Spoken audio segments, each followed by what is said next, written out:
You've reached Monster 911, and I'm Lance Hightower. I've been taking cryptid emergency calls for over 5 years. If you have a cryptid emergency, please call our toll-free number 866-306-8085. I can help you. What's your emergency? Hey guys, this is Lance with Monster 911. I hope you guys are staying safe out there. I tell you what, there's parts of the U.S. that's under snow and is just blustery cold out there. Oklahoma is, I tell you what, we have it relatively good here. We have a little bit of snow on the ground still. It hasn't melted. We have a cold front coming through. We're in the 20s right now, but nowhere near some of parts of the country out east and kind of the central north part of the U.S. and some of my Canadians, brothers and sisters. I tell you what, it is just darn cold. So be safe, keep warm the best you can. As always, help your neighbors out when you have an opportunity. In the meantime, things are rocking and rolling here. Staying busy. I've got another interview tonight, and we have some shows coming at you, and I have a new piece of equipment, which you'll see here soon what that is. So let's just get right into it. Today's show was a gentleman from Oklahoma who called the toll-free number. And by the way, if you yourself have a sighting, would like to share, want to get something off your chest, or if you are a former law officer or worked in a capacity in which you were told to keep this stuff quiet and you knew about it and you couldn't really talk about it in your position, I'd like to hear from you. Of course, I'll keep names confidential, locations, and all those things. I really would. I want to document this, so you can call our toll-free number, 1-866-306-8085. I would really like to hear from you, as well as other people. We're trying to learn, trying to share, and just dig in a bit more and knowing all the why, who, what, when, where of these creatures. So this gentleman's from Oklahoma. He called the toll-free number.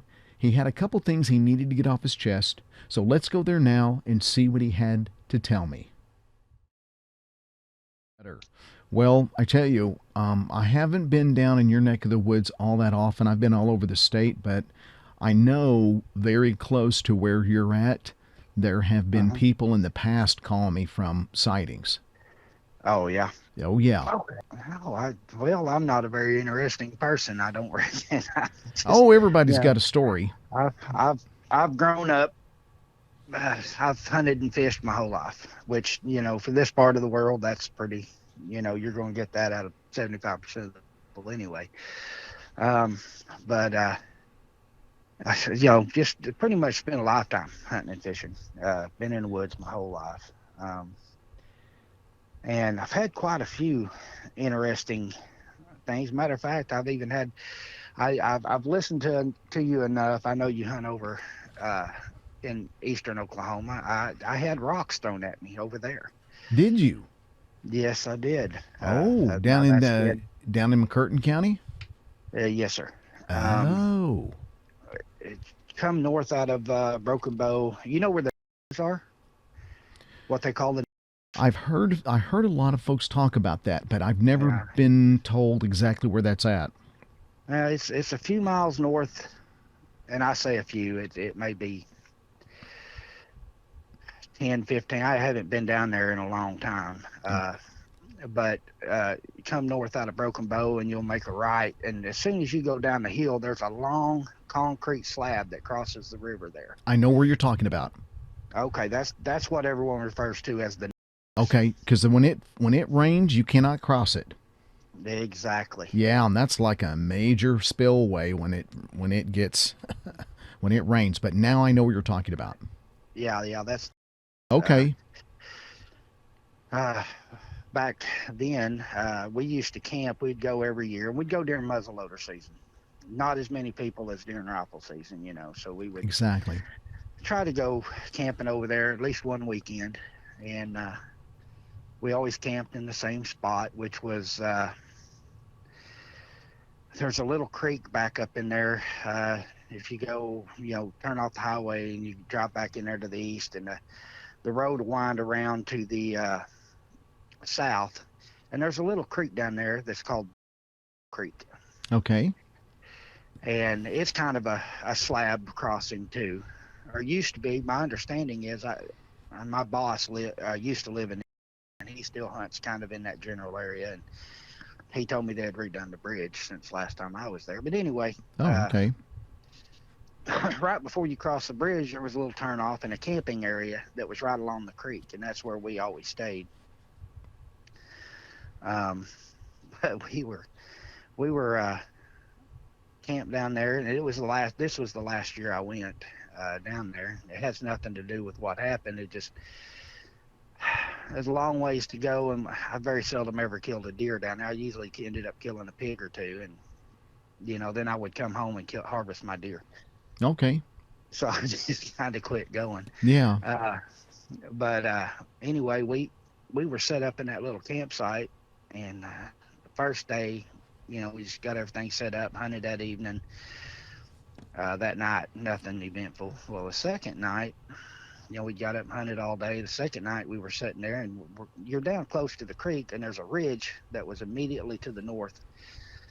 Not a tall ridge, it's kind of steep, but not a tall ridge, only, maybe 75 yards to the top. Okay. Then it broke off over the side of it, went down, and when it come back up on top of the next ridge, there was another little camping area up in there.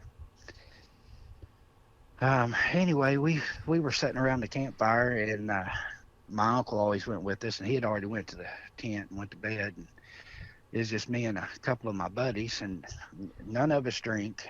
I mean, there was no no alcohol being consumed or anything. Okay. But we're sitting around down there. I don't know. It's probably 11 o'clock at night. Had a pretty good fire going, and we're just sitting around the campfire visiting. And all of a sudden, hear something hit and kind of look around. Well, first thought, well, it's acorns falling. You know, Mm-hmm. that ridge and that little area right in there it's never been planted with pine. It's all oak right along that, right Okay. down through there. Um, but it had been burned off a couple, 2 or 3 years before that, so it was full of scrub oaks that were about chest high. Okay. Up on the ridges and stuff. I mean, it was just thick. It's nasty, hard to get through because all the Sure. little old scrub oaks and stuff. But anyway, we're sitting there, and I hear something else hits, and this goes on for a little bit, and then finally, I watch a rock hit and roll right up against the fire, and it's about the size of a quarter. Hmm. And I looking around, and I'm like, that was that rock. That was a rock, I was telling my buddies, and they're like, yeah, whatever. Well, by the time I got that out, another one hit.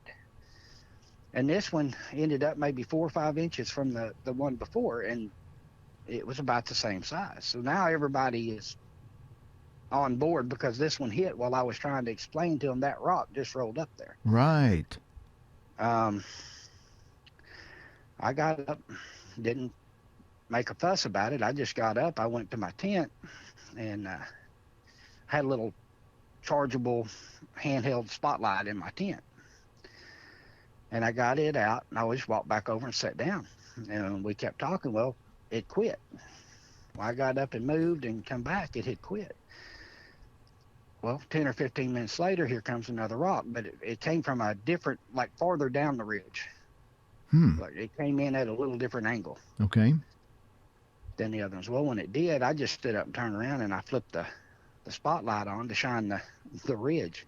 Now, I didn't see anything, but it sounded like a bull buffalo busting off through all them trees. Really? Them little old scrub oaks. Oh, I yeah. mean, you can't get through them without making a ton of noise. And I mean, it was busting branches and just made a horrible ruckus running off down through there. Well, those scrub oaks are so firm that if you try to force your way, you'll break branches.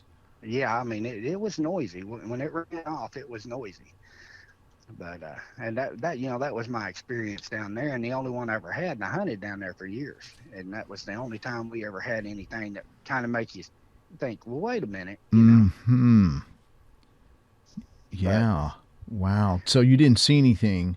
Didn't see anything. Just had the rocks thrown, and I mean, you could see the rocks whenever they had hit. They were rolling right up. We had a fire ring built out of stone. Mm. and the rocks were rolling right up to the fire ring, like in the firelight. You could see them there, right there. You could see them roll up and stop. Wow. But I didn't see anything that time. But my, cause I've had some things that didn't happen to me, but like, well, currently live in the area, and I have for a long time. Um, anyway, my family used to own a dairy, and it's on the opposite side of from where I live now. Um, there's a large creek that ran back behind the farm, behind the dairy, Okay. and we had a smaller creek that branched off of it that ran across our place, and then the bigger creek was a little farther south of our property. But we had permission to hunt all of that, and grew up hunting it. When I say I hunted everything, we quail hunted, had bird dogs, we coon hunted, we had coon dogs, ran dogs, treeing coons up and down that creek. Deer hunted it, trapped bobcat.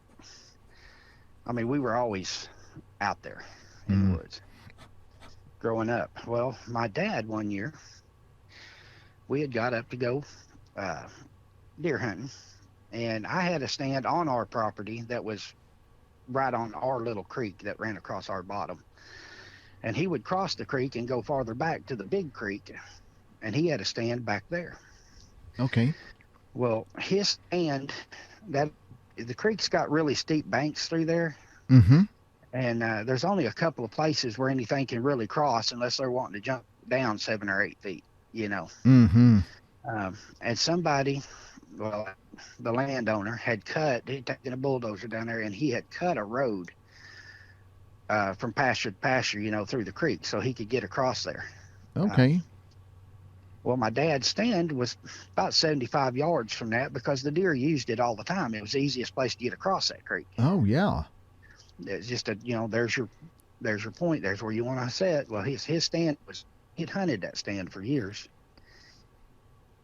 Well, this particular morning, I'd climbed up in my tree and he had went on back, and it was just about, 10 minutes after daylight. I just got to where I could see good. I mean, it's prime time. This is when you're supposed to be looking. Mm-hmm.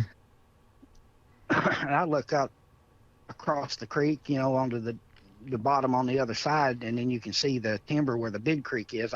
Here comes my dad, and he is booking it across there. I mean, just walking with a purpose. And he gets to me, crosses the creek. He get down now. And I'm like, what are you doing? You're messing up. Just get down. And he was visibly shaken. Followed this man through the woods my whole life. I'd never seen him upset like that, shaking like that. He's just something wrong. Yeah.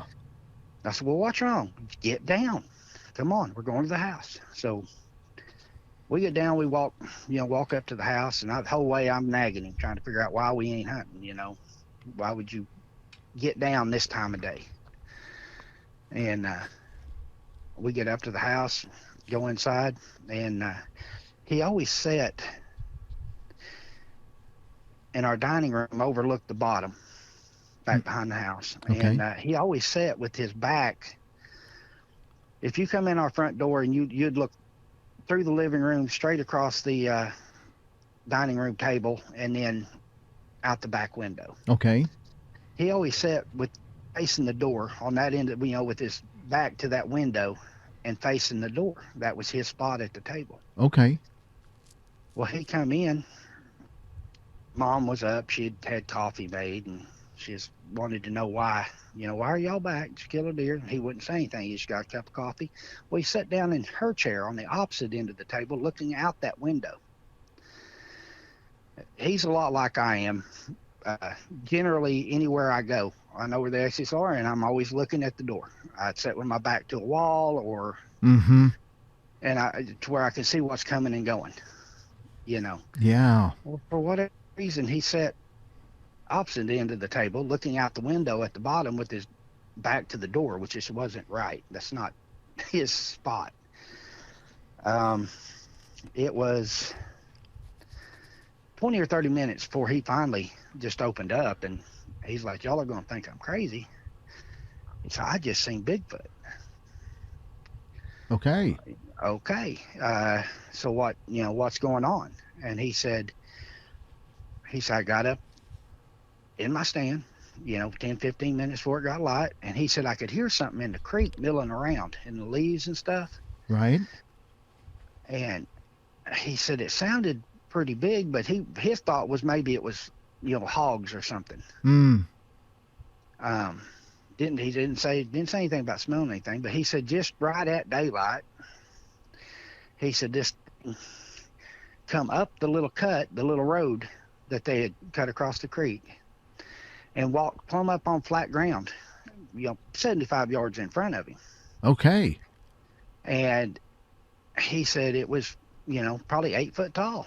And he said it kind of scanned around and then looked up and made eye contact with him. He said it looked straight at me. Oh, geez.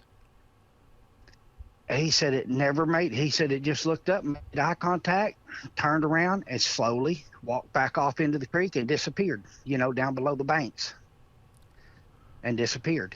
And he immediately, come down out of his stand and come and got me. And until I was grown, I mean, we never coon hunted back there again.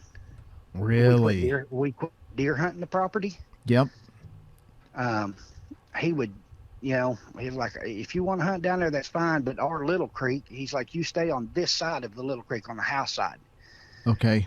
Which was all wide open bottom where you could see forever. I mean, it wasn't a big place, but, I mean, it was there was no brush. There wasn't no place for anything to hide. Right. He said, you can hunt the big bottom right here, but you don't cross that creek. Don't go down there to that creek.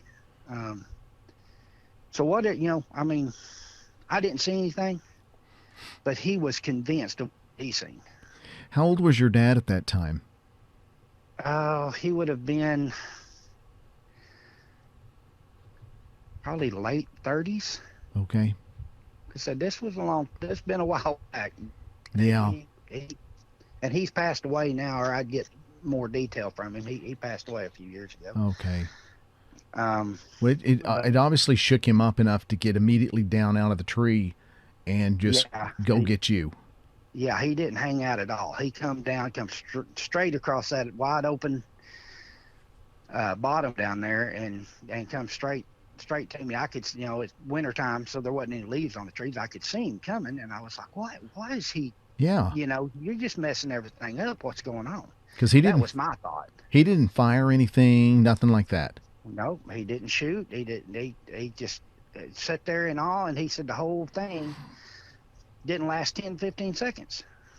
Okay. He said it came up, and he said it walked plumb up out of the creek on level ground where he was, level ground. He said it just kind of scanned everything from left to right, and his two of the about 25 yards from where it come up out of that deal to the right of where you come up out of the crossing. He said it started looking to the left, and said as it came around, said as soon as it got his head got even with where he was sitting, said it immediately looked up at him. And now it seen him. So this was gun season? Yes, this was during gun season. So you guys had your orange on? Oh yeah, we had our orange on. So That's part of the reason why I could see Dad so good when he's coming across that bottom. I figured that. I figured that. So it just, I mean, so it either smelled him, or more importantly, it can determine color like we can, and just turned and just spotted him. Yeah, I mean, I would say probably closer, because I can remember this. It wasn't a real cold day that day. It was cold because it was in the morning, right. It was crisp. Right. But we were having, 40-degree days, kind of like what we're having today. Yeah. But the wind was out of the south, and he was sitting on the north side of that creek. Oh, okay. My dad was. I don't think it smelled him. So it probably saw him. And he said it made direct eye contact. He said we looked straight at each other. Now, did he look at it with the naked eye, or did he have a scope on? This was naked eye. Like I said, he was only about 75 yards away, Wow, that's close. and he never even, as far as I know, I don't even think he raised his gun. I think it's probably still across his lap because he never said anything about looking at it with his gun or through his scope. Okay. Um, I think it just shocked him, you know. Mm-hmm. And anyway, down he went, come got me. Um, that was the first.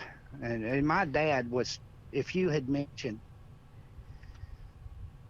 we would watch Bigfoot, movies, Legend of Boggy Creek whenever I was a kid, and he would laugh at those movies because Bigfoot was a bunch of hooey. You know, Mm, that stuff did not exist. That was right. ridiculous. I have been in the woods my whole life. I've done this, I've done that. I've been all over. You know, if it was out there, I'd have seen it. It's a bunch of bullcrap. That Right. was just his attitude about it. Sure. It wasn't open for discussion or anything else. Anyone brought up Bigfoot, he'd laugh at them out loud. Until that happened. That What did he? that was his. That changed his mind. Yeah, I was going to say, what was his stance after that? After what happened? He told my mom, and me, and my siblings, laid down the ground rules on going out on the bottom. You know, where you can go and where you can't go. Mm-hmm. And then he never talked about it again. Hmm. He Never brought it up. just the family knew, and I never heard him say a word to anybody else. I don't think he wanted anyone to know he seen it because they'd all think he is crazy. Yeah, that's a common. Isn't that a So common thread there? It's very common for people. This is, and who knows how many thousands of people like your dad had, these guys that know the woods. And my dad is very much the same way. He says, how come I've been in the woods, you know decades and I haven't seen? I said, well, I can't give you an answer. I mean, it's not like there's millions of these running around. There's probably thousands, but there's so, it's just timing, right place, right time, or right place, wrong time, yeah, however you want to look at it. And I said, so it's about timing. It's about catching it off guard for a second. I don't know, but they're as real as you and I. So, yeah, it's one of those things where, many people, they just won't believe or understand, and they'll poke fun at it until, unfortunately, they have an encounter. But then, the encounter your dad had, it was very passive in nature. I mean, it still shook him up, but, some of these encounters are quite aggressive. yeah. Well, I've listened to some of your. Well, I've listened to a lot of your podcasts, and what happened to me recently, I've only been listening since September. Oh, okay. And I was trying to do a little bit of research because of what happened to me here, and that led me to Cameron Buckner's deal, Yes. his podcast, and then that led me to you. Oh, okay. I got to you. I was listening to Cameron, and y'all are kind of grouped together in the same genre. So you popped up, and I started listening to you. But I've listened to quite a bit. But Yeah, anyway, I appreciate that. after this encounter that my dad had, like I said, now the reason I didn't see anything. I was a Mm-hmm. kid, but my dad was very. I didn't see anything, but I couldn't say he wasn't telling me the truth because I'd never seen him react like that, or Mm. there's Yeah. something happened. Yeah. He did see something, Yeah. and if it was a Bigfoot, that's what he would tell. I mean, that's Yeah. what I he mean, seen. He knew what he had saw. that's the thing, is that it's very interesting when people have never seen something before, yet they've heard other people talk about something they don't quite believe in, but when they do see it, they instantly know what it is. Yeah, There's no question exactly. in their mind. Yeah, and he that was it exactly. He didn't come up there and say, "Well, I seen something. I'm not sure what it was. It looked like this." Whenever he finally, after drinking a cup of coffee and kind of sitting there for a minute, he just It wasn't I seen something. It's like I just seen Bigfoot. Mm. It wasn't a, you know, no question in his mind. Mm-hmm. He was knew what he seen. He was convinced. Yes. Yeah. Um, anyway, from that we're gonna move on now. Yeah, yeah, go ahead. Um, from that creek, the larger creek to the south, like I said, we had a little creek that run off crossed our place. Um, it actually comes off the big creek on the neighbor's property. It comes up, crosses the fence onto us. Well, the draw continues on, and it's right on our property. Right, well, what used to be. We've sold that place since then, but it was right on the property line. There was a big draw run all the way out to the road. Um, Pretty thick draw, heavy draw. Um, anyway, I had this was it's been quite a few years. I mean, some years later, I had moved off, and I just recently found out about this, by the way, Oh, okay. from my sister. I Okay. was telling her what I was experiencing here, and then she, as we was talking about it, she's like, "Well, you remember what the whole thing with Dad?" And I said, "Well, yeah, I'll never forget that." And she said, "Well," she said, "I had moved off the farm, had my own place, Mm-hmm. and my sister in college, and she had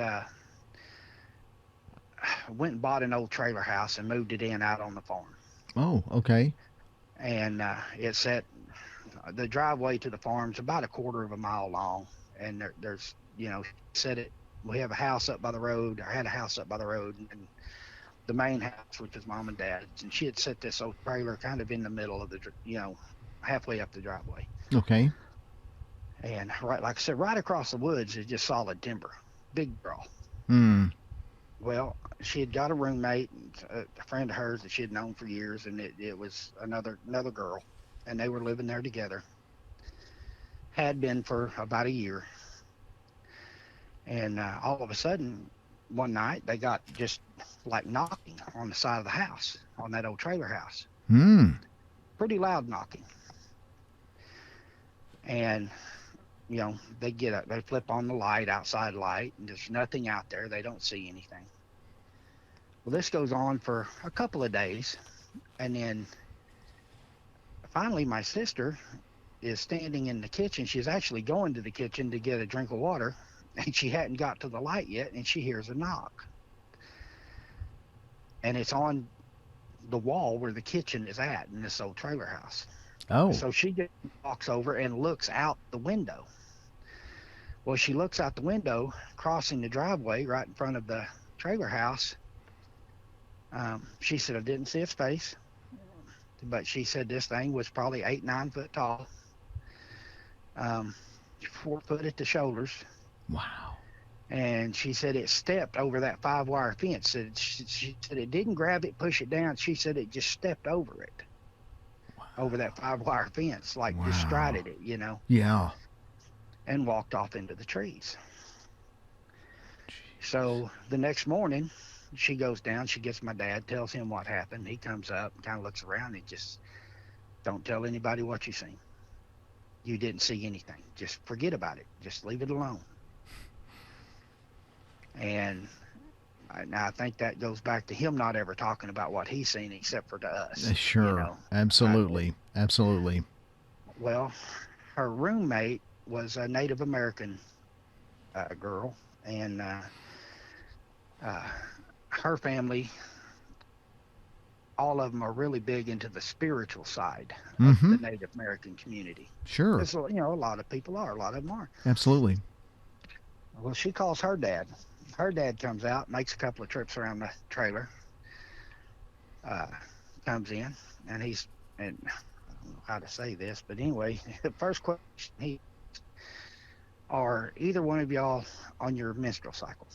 Yeah, that was a question. I'm sorry, you cut out just for a second. The first question he had, the roommate's dad, was, "Are you on your Yeah, menstrual cycle?" Okay. yeah, are you on your menstrual cycle? Okay. Either one of you? Well, they both were. Oh. They'd been living with each other for over a year, and I guess they say people sync up. I don't know anything Y- about all that, Yeah, right, right. but and they both were actually. They were Okay. on their menstrual cycle. He's like, okay, don't go outside after dark. You know, uh, if you got it, just go straight to your car and go to wherever you're going. Don't be outside messing around until you're done. Yeah, yeah, yeah. And and anyway, this knocking went on for 2 or 3 more nights, and then it just quit. Whenever they quit, it quit. It quit coming around. It quit messing with them. After they were off their cycle. After they were off their cycle, it quit messing with Oh, them. They quit okay. coming up and knocking on the door on the walls. Which, Okay. yeah, it's. I know that sounds weird, but No, no, it doesn't really. There's been quite a few cases where we've had folks that have interestingly associated that lady cycle with activity going on at the house place or the homestead. okay. Uh-huh. I didn't know that, but because it sounds strange to me. But It does. anyway, It does initially, for sure. yeah. But, it in many ways, it makes sense. But, yeah, please go ahead. Okay. So anyway, that happened. It quit, and after, it just quit happening. And Hmm. she had never even told me about that. Wow. Well, years later, whenever I was in my 30s, um, late 30s, my dad passed away. Um, had a massive heart attack. It was really a rough time for us because my dad passed away. Uh, 13 days later, my baby brother passed away. Oh. 13 days after my little brother passed away, my dad's brother, my uncle, passed away. Oh, So we had my. we had 3 deaths less than a month. 13 days apart. It's weird that it Oh, happened my. 13 days apart. But Oh, man. I'm so um, sorry. anyway, I wasn't living. I had moved out of the off dairy out of the farm when I was 18 years old. I was gone. I was still in the area, but I mean, I wasn't living. I was working. Had a life. Yeah. Now my brother lived in the house that was collected. There were 3 places along the driveway. My brother lived up by the road in a little house.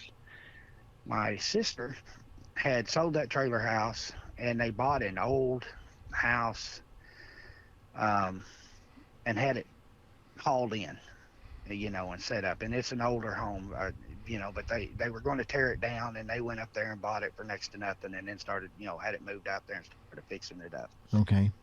And it's it still sits right where the trailer house was. Hmm. Well, after this had happened, mom's place was mortgaged, and she's on Social Security. She didn't know. Well, I moved out of where I was living. I moved back, and I moved into the old white house in the middle that was my sister's. Um, and she moved up to where my brother had lived in that smaller house. She didn't have, I have several kids, so I moved into the bigger of the houses. Okay. Um, and had been there for a good while, a couple of years. Like I said, I just moved over there to pay off the mortgage for mom, once get it free and clear. So my dogs, like I said, I still have coon dogs. I still have coon hounds. Okay. Um, I had 3 of them. They were out behind the house, and man, they were just throwing a fit. I mean, it was a ruckus going on out there. Okay. I get up.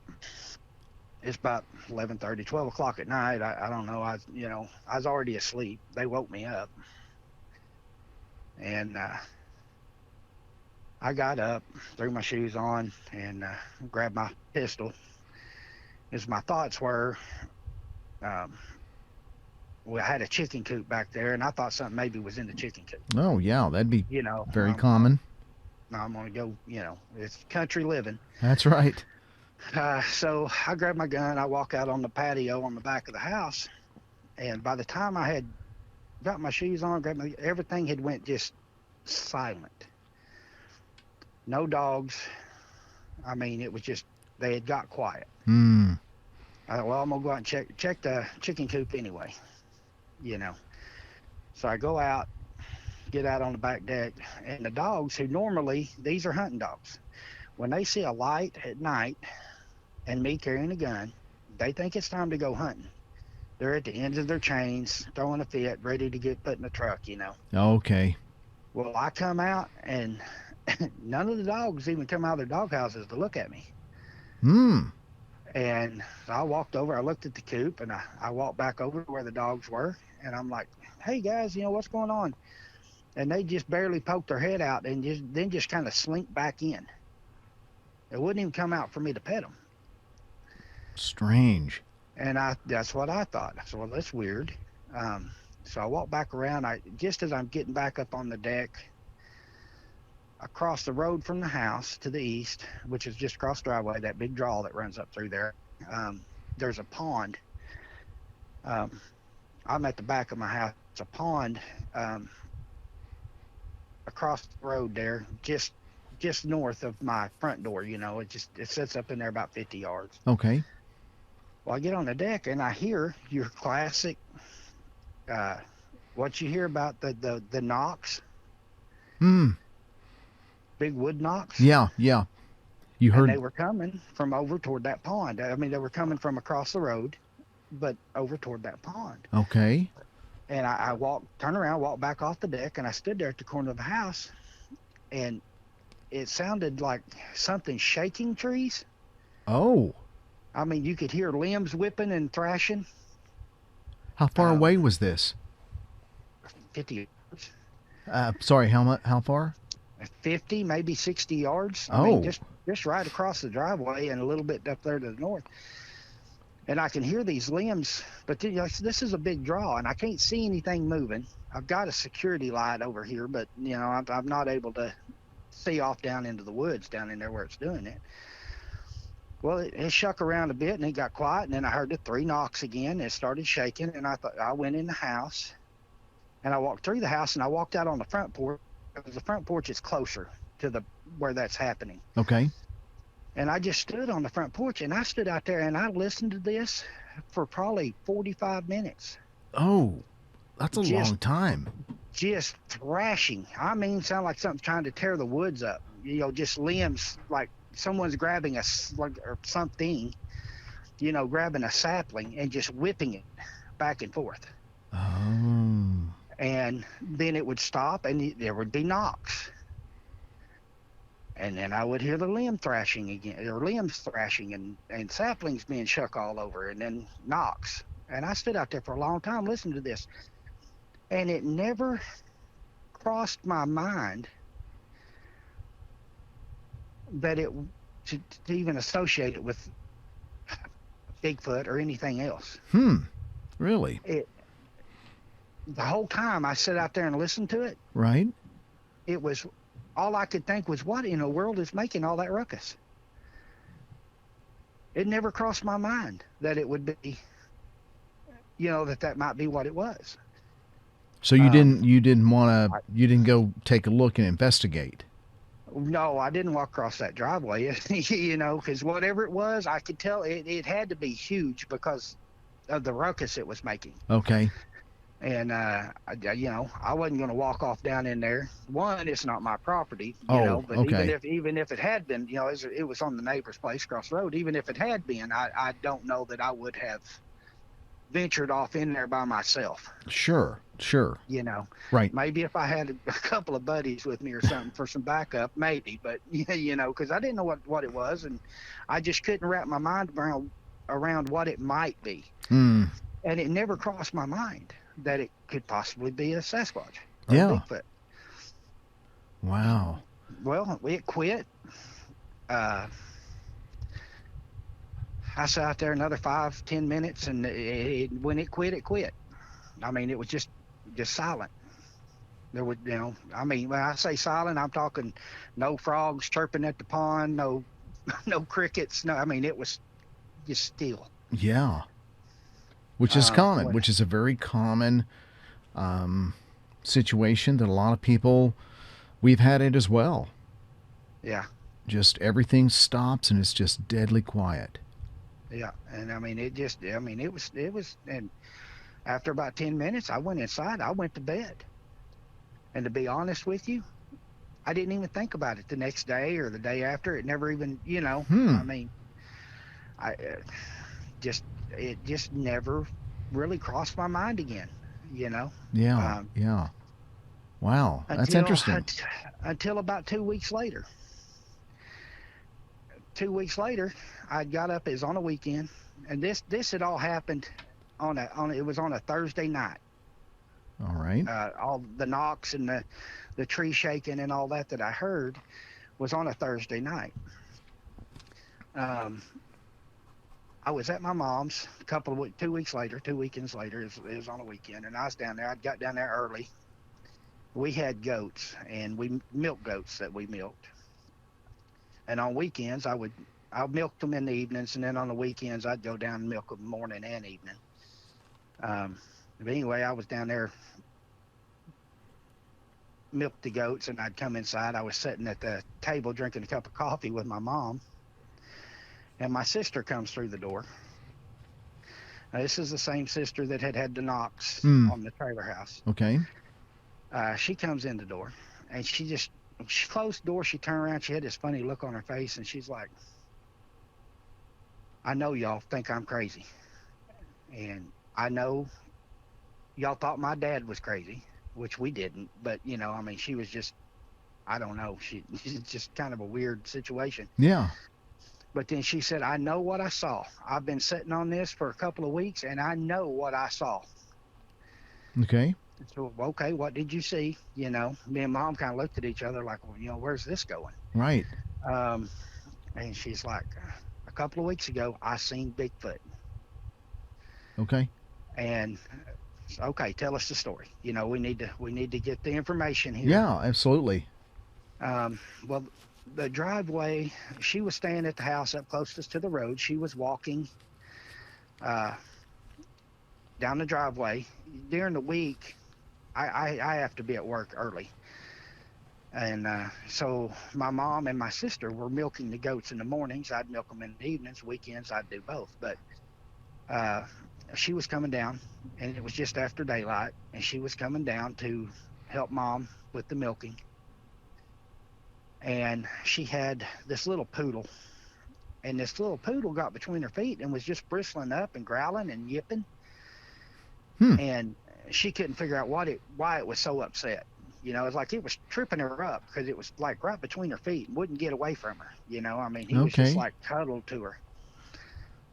And she had stopped and looked a couple of times. Well, right behind my house, between my house and mom's house, we had, that's where we stored our round bells in that lot there. Okay. Well, she was looking around the round bells, expecting to see an armadillo or a skunk or some type of little possum, some type of little critter that this little cowardly poodle scared of. Yeah. Well, she's walking. He gets right in front of her, blocks her path, yips again. She looks. Well, as she looked, which we didn't have a lot of land. We had 80 acres, but that's a big field there to the west. It's got a big hay barn up top of the hill. And our horses, we had horses, and they were running across the top of the back fence up across the top of the hill, and they were running. And the sun was just high enough above the trees that she said it was the most beautiful picture of them, horses running with the way that sun was hitting them. Oh, wow. And as she was following that across the field, she seen something move that was about halfway across the field. They were at the back of the field, and about halfway across the field, up by our big hay barn, she sees something move, and she stops and looks at it, and she said the best she could describe it was that it looked like a gorilla, like a picture you'd take in a zoo. It was sitting on its haunches, upright on Mm-hmm. his haunches, just in that, like you'd expect a gorilla to sit. Right. And it was watching the horses too. its head was turned away from her. Really? Yeah, and it was just watching the horses run across the hill. Well, when she seen it, she squealed. She kind of yelled, screamed a little bit. And it turned around and looked at her. And she said when it seen her standing there, said it took off running. But this is the weird part. She said when it took off running, said it ran on all fours like a gorilla would Uh-huh. for about 3 to 4 big steps on all fours. Okay. At that point, it came up on 2 feet and run all the way down across 2 fences, just like hurdling them. Wow. And all the way down across our bottom. She watched it run all the way down across the bottom and disappear into that little creek on our place. Was the last place she could see it. But yeah, she said when it took off, running on all fours. Mm-hmm. Like a you expect a monkey or a gorilla. Well, or yeah, something. like a gorilla would. Yeah, and then, but she said it only did it 3 or 4 big long, like burst, and then it came up on 2 feet and ran on 2 feet all the way down to the creek that back there. Incredible. Crossing 2 fences in the process. Or, along the way. And, did it jump over the fences, or how did it just hurdle over them? She said it just kind of hurdled over, is what it said. Okay. They said it just cleared the fences like they weren't even there. So it's like they weren't even nothing there to it. It just right on across. Right. And her husband was 6'7", and first thing I asked her, well, how big was it? And she said it was massive. She said, but it was probably at least a foot, maybe a foot and a half taller than, which was her husband. Okay. So, wow. Obviously it was, wow. It was big. It was yeah. tall. Yeah. But yeah, she said it just scooted right on off across that bottom. Well, now she tells me this story, me and Mom, and I'm sitting there and I'm just kind of listening to her and processing everything. And finally I was like, hey, wait a minute. When did this happen? Well, she turned around and she looked at Mom and she said, Mom, what? Because she had ran after it. She just stood there and watched it. And then she took off running to get to Mom's house. And she said, what morning was it that I came down here and she said, I didn't help you milk because I was out of breath. She didn't even tell my mom what was going on. She just went in, got some coffee, and set at the table. Okay. My mom went out and milked. Oh, okay. Then she's like, what morning was it? I come down here and I didn't help you because I was out of breath. Well, my mom's thinking about it. She said, well, that was Friday before last. That was 2 weeks ago. That was on that Friday morning. Mm-hmm. When she said that, it dawned on me that it was the Thursday night before she seen it that I heard all that. Oh, okay. I hadn't mentioned that to anybody. I hadn't even thought about it until she told her story. Okay, and that was the night that the coon dogs were acting kind of crazy, and you heard that branches, that tree just shaking for like 45 minutes. Yes, tree shakings and tree knocks. Okay. And that was the night before. The next morning, she gets up and sees it in the pasture. Wow. And she had sat on that for 2 weeks. I hadn't said anything to any of us about it. And I had just what I had heard, I had just brushed off and hadn't even thought about it until she told her story, and then it all kind of fell together. I heard that, and that's right across the driveway. I hear the tree knocks and the limbs thrashing around, and then the next morning, she sees it in our pasture, sitting out there. Wow. So that kind of tied it together. Yeah. Oh, absolutely it did. And this was all on your property, or your mom's property? Yes. Wow. Yes. Wow. Which, like I said, we've sold the place since then. So. Oh, okay, you have. Yeah. That we no longer own that place for other reasons. That if you want to get into a whole paranormal thing, we can do that, but we'll do that later. We'll do that if you want after. to. Yeah. We'll talk about it. We'll talk about it after we get through here. But okay. I bet you that now that was I'm trying to recollect here. Was that the first time your sister had visually seen a Bigfoot? No, she had seen it walk across the driveway and step Oh, over the fence and into the trees, but that had been years earlier. okay. So this was the second time.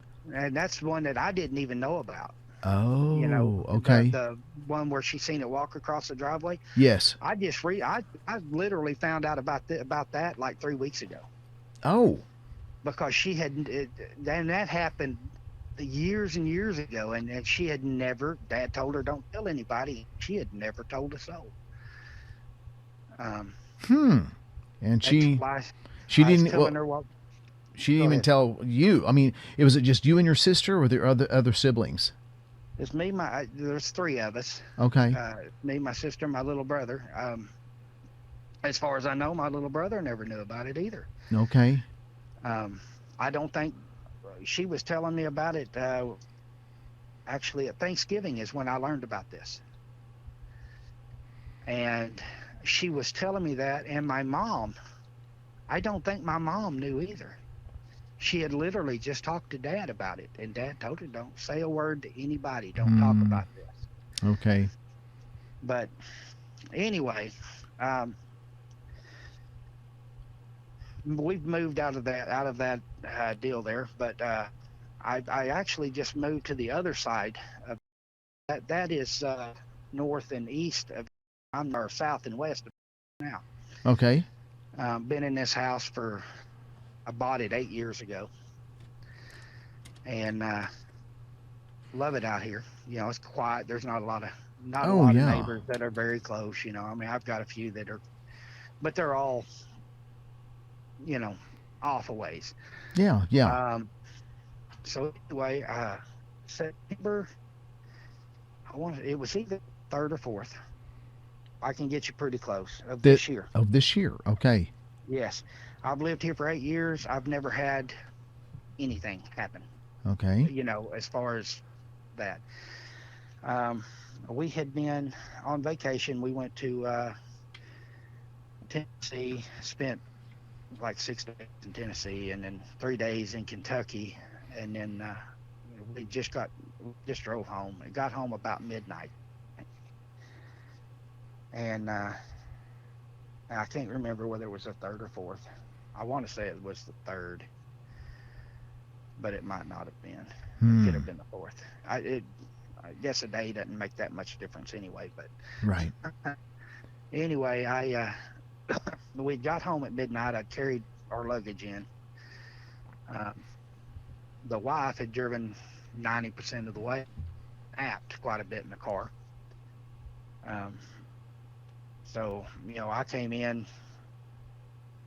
She showered, went to bed.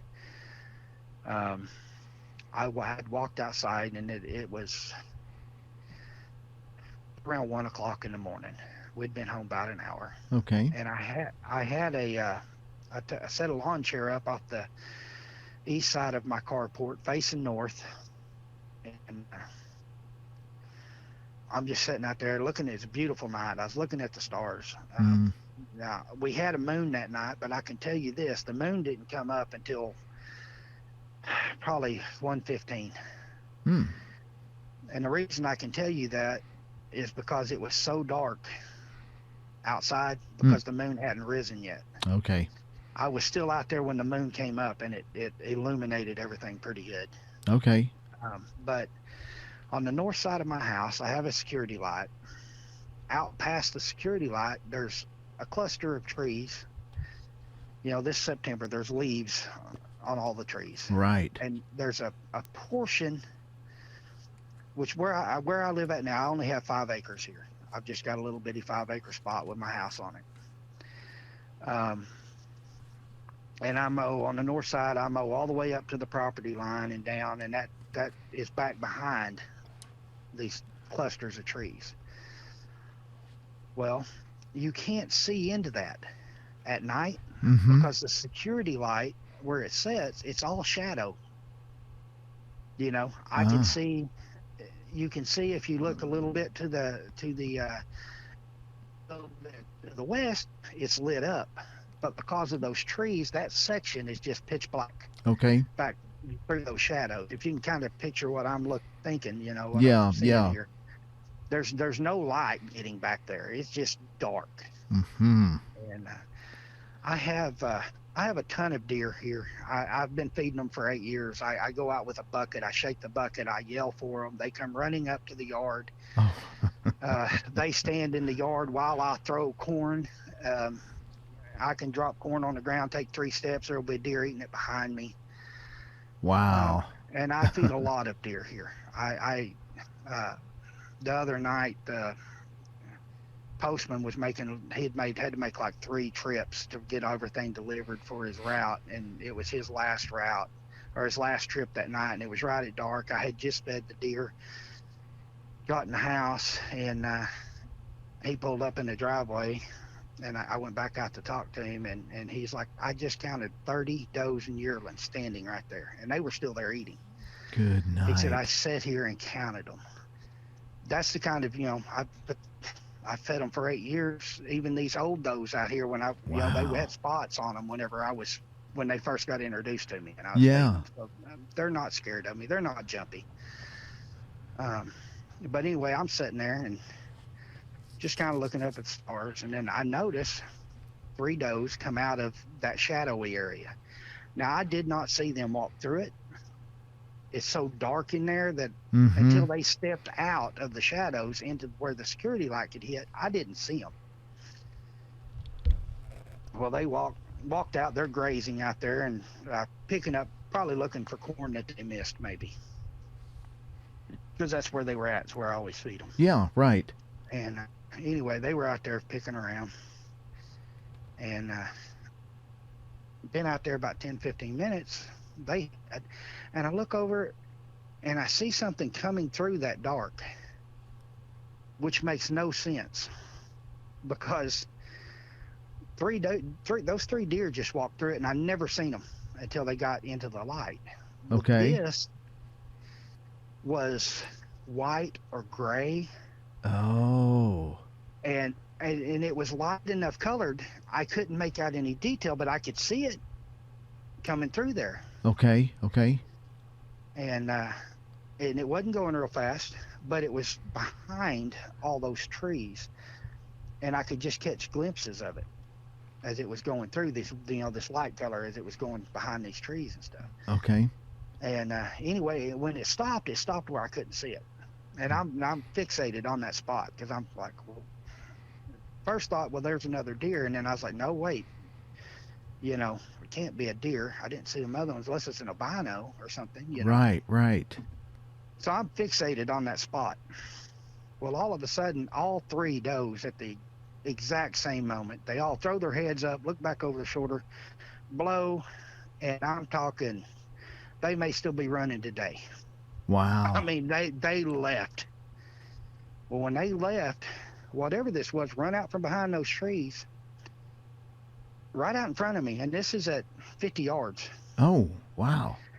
Runs, like I said, I've just got 5 acres, and that's actually the short side of it. From the house to that north property line is actually the shorter side of it, and so it wasn't maybe 50 yards, but it jets out, but it stops right before it gets out in the light of the security light. Hmm. There's a tree, the closest tree to the pole causes it. It's kind of like a V shape of darkness, and anyway, it runs right out to about 10 feet of being. If it'd run 10 more feet, it would have been in the light. Hmm. But it Interesting. stopped. It stopped just short of that light, and when it stopped, it stood there for looking toward where the deer went, and it wasn't big. I say it wasn't big. I couldn't make out a lot of details. It is in dark, but this is the first time I don't have trees between me and it, and I can tell you that it was on 2 feet, probably 6 to 6.5 feet tall, Okay. and it was white or gray or yellow, or I don't know, but it was light enough that I could see it in that shadow. Could you see the girth or bulk of its body? It it wasn't if I had to guess, it might have weighed like an athlete, maybe 250 pounds, but not fat. Okay. It looked like an athlete. I would have to say. I mean, it didn't have a bulgy belly or anything like that. It was solid and it Okay. was good size, but it wasn't gigantic. And like I said, it wasn't but about 6.5 foot tall. It wasn't. It wasn't what I would. Well, matter of fact, when I seen that, I did never thought Bigfoot never crossed my mind yet again. I Hmm. didn't know what it was. Yeah. Yeah. And I, but it stood there for about 10 seconds. It spun and run back the way it came. But when it ran back the way it came, I've never seen anything that quick. That was the fastest I've ever seen anything run. I mean, it was just. I seen it. I could see it going through the shadows behind the trees. But I mean, it didn't take it a second and a half to get out of there. I mean, it was just like you had to turn your head fast to keep up with it. Wow. And it So, disappeared back off so it into the reversed its bottom. track. It reversed its course. It went back the same way it came in. It went back the same way it came in. Like I said, it drew up just short of that light, of where the light was, Hmm. and then turned around and went back through the dark. And I sat out there, Lance, for another 20 minutes. I never even got up out of my chair. I just sat there with my mind doing somersaults, trying to figure out what I just saw. Yeah, trying to process it because I can see. Well, my brother Lane, when you come across his story, he saw a white gray one. It was kind of a Okay. gray, and that was him and a buddy. That was his first encounter, and it was the moon was out, but it wasn't out really bright yet. But it was Yeah. enough that he could see not only the silhouette, but that the moon was amplifying this light gray color. And well, he saw it prior to that, crossing a wide open field about 200 yards out. And he Yeah. pointed and he told his buddy, he said, "Follow my finger. What is that?" And his buddy goes, "Where?" "Oh, I, well, I don't know. What is that?" And he said that the hair on it was so wavy. It was like waving in the wind. He thought it was an Appaloosa horse. That's how he Oh, wow. describes it. And he said it was moving so fluidly fast across this field. And there's no trees in the field. They've got winter wheat. It's only like 2 inches tall, so it's just Oh, wide yeah. out in the open. And he said that it looked like it was moving like a ghost, a ghostly apparition over the field. It was that fluid. There was no head bobbing, Lance. He said I can't even describe it. I've never seen a human move like that, let alone this thing. He said it just took me by surprise. I've never seen a Bigfoot, but later he confirmed after it chased their truck. Oh, okay. I've Wow. heard you mention that his truck had got chased, him and a friend. So That that was I've heard. the time. That was the Okay. time. Yeah, and when his buddy hit the brake lights, he was actually hanging out from the waist up out of the passenger side with a gun, and he didn't know what it was. He it was not a man because it wasn't vocalizing back after my brother was saying, "Hey, you better leave us alone. We don't want any trouble." And his buddy was going around the corner, and when he hit the brake lights, because it was a old Ford truck, and there was nothing in the bed at that time. They lost everything off their gear, but he hit the brake lights, and that's when the reflectivity off the face, he could see the eyebrow ridge, the brow ridge, the big nose, and it was huge, just like 8 foot tall, Oh, wow. and it was Well, reaching out to grab the bed of the truck. that's a lot bigger than than what I seen here. Yeah. You know, I Well, don't know whether mine was a younger one or that's what I'm gonna maybe say. an older one that had just that's diminished in size. I don't know how but if I was guessing, I'd say juvenile.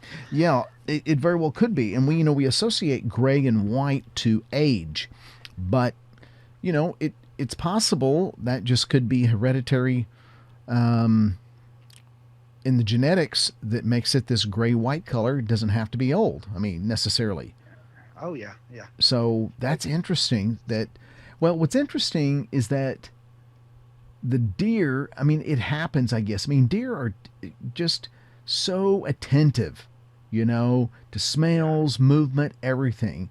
And so it's interesting that the deer didn't get fooled, you yeah, know. So and yeah, they took off. yeah. And they did. Well, like I said, the way they left here, they may still be running. They may be over eastern Oklahoma by now. I don't know. They left. They were getting out of Dodge. Yeah, yeah, no Um, kidding. but anyway, so I sat out there for a while. And while I was sitting out there, that's why I can tell you there was a moon that night, because the moon came up while I was sitting out there trying to figure out what I had seen. And I actually had the thought, I wish that moon had been up, because when that moon came up, it illuminated that shade, that dark Oh, patch. yeah, It yeah. lit it up a little bit, and I thought, man, if that moon had been up, I could have actually seen this thing. Mm-hmm. You know. Yeah. Um, so anyway, going on from that, this goes on until just the other night. I mean, this has been uh, sometimes every couple of days, sometimes every couple of weeks, but since September, I well, 2 nights after that, it was 2 days later. I sat outside the next night with my phone and the camera turned on and it on my lap. The chances of it coming back to the same spot, I know, is crazy, but I thought maybe, Yeah. Yeah. I'm gonna sit out here and I'm gonna watch. Didn't see anything. Ended up just getting tired and going to bed. Um, the night after that, I'm gonna sit out here. Well, I sat out there and it was probably 12:30. It's a little earlier than what I had, like I said, but the 2 nights before when I seen what I saw, it was like 1 o'clock. Let's say it's about 12:30 this night, and I was sitting in the same chair in the same spot, and I hear a mockingbird, and it's to the north where I'd seen this thing, but a little farther east. But it was just back. We just beyond my property line. The hill drops off into a pecan bottom, Okay. and it sounded like it was down in the pecan bottom, but it was loud, very loud. But it was a mockingbird. And my first thought was mockingbird. Mm-hmm. Know the call. It wasn't a mockingbird trying to make up or trying to sound like something else. It sounded like the mockingbird. Okay. So I sat there, and I don't know, a few minutes, 4 or 5 minutes later, well, I hear it again, and it's a little bit closer. Um, One thing, let me back up just a minute. I have I feed all kinds of animals out here. I told you about feeding a deer. Right. Um, I put dog food out at the end of my carport, and I have 3 possums and some nights up to 9 coons that come Jeez. up and eat at my carport. Okay. And they've been doing this forever. And I can walk outside and talk to them. I can walk within 3 feet of them. They're not scared of me. If I put off feeding, I have some that show up earlier. If I don't put my feed out during daylight, I can go out there at dark. I can actually get a scoop of feed, hold it down there, and they will eat out of the feed scoop. Wow. These coons, and I mean, but it's years of doing it. I mean, they're Yeah. not Yeah. scared. Um, so I've got four at this point. I've got 4 coons that are still hanging out over there. They're crunching. I'm listening to them eat their dog food Mm-hmm. at the other end of my carport. I'm sitting there and I'm hear this whistle, and then I hear it again. And after the second one, I thought, well, that's odd to have a mockingbird calling like this, at 12:30 at night. Yeah. That's not normal. Well, sat there a few more minutes, and I had my truck kind of parked in the way of being able to see where the whistling was coming from. So I stood up so I could see over the hood of my truck. Well, I stood up and I was just looking over the hood of my truck, kind of back off into nothing. I mean, it's just dark out there. I'm just looking off into it. My security light at that point, that far north or that far east, shines out there a pretty good ways, but it's really dim at that distance, but it Sure. does shine out there pretty good ways. Yeah. So I'm standing there and I'm looking, straining my eyes, trying to see if I can see anything out there at the end of the light. And it whistled again. Well, when it whistled the third time, for whatever reason, every hair on my body stood up on end. And I just had this terrible feeling of it's looking at me, but I can't see it. Hmm. Does that make? I mean, have you ever Mm-hmm. had that feeling? Oh It's yeah. it, Yeah. it's not a good feeling. No, it's not. Um, but that's what rushed through me. And up until that point, I hadn't even the previous scene, whatever it was, I'd never had that spooked feeling about it. Mm-hmm. For whatever reason, this spooked me. Hmm. So I turned around and I'm like, I'm just going to go in. At this point, I don't really want to see it. I'll just go in the house. Um, so I feel like it's looking at me Yeah. Yeah. Of course. because I stood up. And I guess maybe when I stood up, maybe it did, but it just felt like its eyes were locked on me. Mm. But anyway, I turned around to go in the house. And as I turned, I looked at the other end of the carport and I've got 4 coons that have been there eating the whole time I've been outside. All 4 of them are standing on their hind legs, and all 4 of them are looking directly at the same thing I've been looking at, the same direction. Wow. They're all looking toward where the whistling has come from. Interesting. And so I see the coons looking that way, and I turn around to look to see if, maybe I can see something now. Yeah. I just turned and looked back over my shoulder, and when I turned back around, all 4 of those coons were running as fast as they could down my driveway and getting gone. Oh wow. And I thought, this is a good time to go in the house Yeah. because why would a mockingbird scare these coons? It wouldn't. It wouldn't upset them at all. It's a bird. No. No. It was something else. Something spooked them, Yeah. and that kind of spooked me. So I just went ahead and went in the house at that point. Right. Um, so now I set out multiple nights after that, never seeing or hearing anything for a couple of weeks. Hmm. Or well, for about a week I did, and then I just give up. I was like, okay, it's moved on. That following weekend, I did it, stayed up almost that whole entire week listening. The following weekend, we had a fish fry at church. It's a little local church here, and we were at the fish fry, and I've got a neighbor that lives on the same section as me. This section is 2 miles by a mile. Most of the sections through here are that big or bigger. I mean, we have some decent sized sections for, So anyway, he lives almost straight east of me on the other side of this section. Okay. And he was there. Now, him and another gentleman that goes to church with us. He's an older fella. My buddy that lives on the same as me cuts hay for the older fella. He kind of works for him, cutting hay and baling and stuff. Well, anyway, where my house is, I've got 5 acres.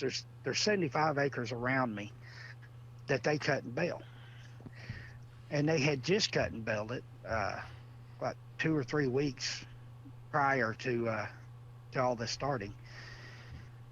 But anyway, I told I said, you believe what I seen at the house the other night, what I heard. So I tell him the story, and he just looks at me. He's a Native American fella. He looks at me so matter-of-factly, like it's just like no big deal. And he's like, oh, you seen Bigfoot? Oh, he said that. That's what he said to me right there at the church. We're out there deep frying fish, and he's like, oh yeah, you seen Bigfoot? And I literally told him no. I said, no. This was white. It wasn't, because I had never heard of a white one. Right. I said, no, this was white. It wasn't that big, maybe 6.5 foot tall, and it was white. And And he just looks at, he's so just like he's a professional or something. Yeah, I mean, he just like, no, they come black, reddish brown, and white or blonde. Some people call them blonde. But yeah, that's the three common colors. And you've seen a young one probably. Yeah. And this shocks me a little bit that I'm having this conversation with him, and he's just so sure of himself. Matter of fact. He's just matter of fact. Just matter of fact, this is what you've seen, and this is, and he starts telling me things, and that's what led me to finding you, is me researching why Bigfoot. I'm like, this is not the abominable snowman. We're in the wrong part of the world for this. Right. But anyway, he tells me, he's like, look, I've got a picture of one on my game camera. Took it like 3 o'clock in the afternoon. And I'm like, really? And he's like, yeah. He said, you know where my food plot is? And his food plot is literally a half a mile. If I walk straight east, I'll stumble right into his food plot. Oh, wow. It's right in the middle of the section. Okay. He said, you know where my food plot is? And I said, yeah. And he said, I've got that stand on the east side of the food plot. And I said, yeah, I know exactly where your stand is, Anyway, he's like, yeah, that camera right there, there's a big, where the big oak tree is, that's straight north of mine. And I was like, yeah. And he said, yeah, it's hunched down in the bushes behind some bushes, but its head's sticking up above the bushes, right in front of that big oak tree. And I'm like, okay, it's gone crazy. I didn't say that to him, but in my mind, I'm like, okay, Jeff's lost his mind. Sure. Because again, he's speaking, it sounds like, very matter of fact. Yes, and it is. But anyway, this picture he has is like 3 years old. Or pictures. Let me rephrase that. Okay. So anyway, he's like, well, when we get down the fish valley, you want to come over by the house, and I'll show you. Yes, sir. That's exactly what I want to do. Yeah. I want to see it. Yeah. So I go over there. He pulls them up on his computer. And he's like, oh, right there. And I'm looking at it. I don't see anything, Lance. There's nothing there. I can't see. I mean, I can see the picture, and it's exactly what I expected to see. There's a big oak tree. It's right on the edge of the food plot, kind of maybe 10, 15 foot out in it. And he's let the brush grow up. It's kind of made a finger out and around the oak tree and then back into that big heavy draw. Mm-hmm. And the brush around it's probably chest high. Well, he's like, right there. And I'm like, what? I don't see it. And then he points it out to me. He says, right there, see the face? So I'm looking at it and I'm like, well, yeah. I mean, and this is a little ways away from his game camera. I mean, so it's not zoomed in very good. Okay. And it wasn't, it was fairly clear, but probably not the best game camera in the world. Right. But anyway, I'm looking at it. I said, well, I can kind of make out a face there. I said, but, it's 3 o'clock in the afternoon. That's probably just shadows, Jeff. And he's like, yeah, that's what I thought too. And then he clicked the next picture. He had 4 pictures in that sequence. Mm-hmm. It had taken 4 pictures. Okay.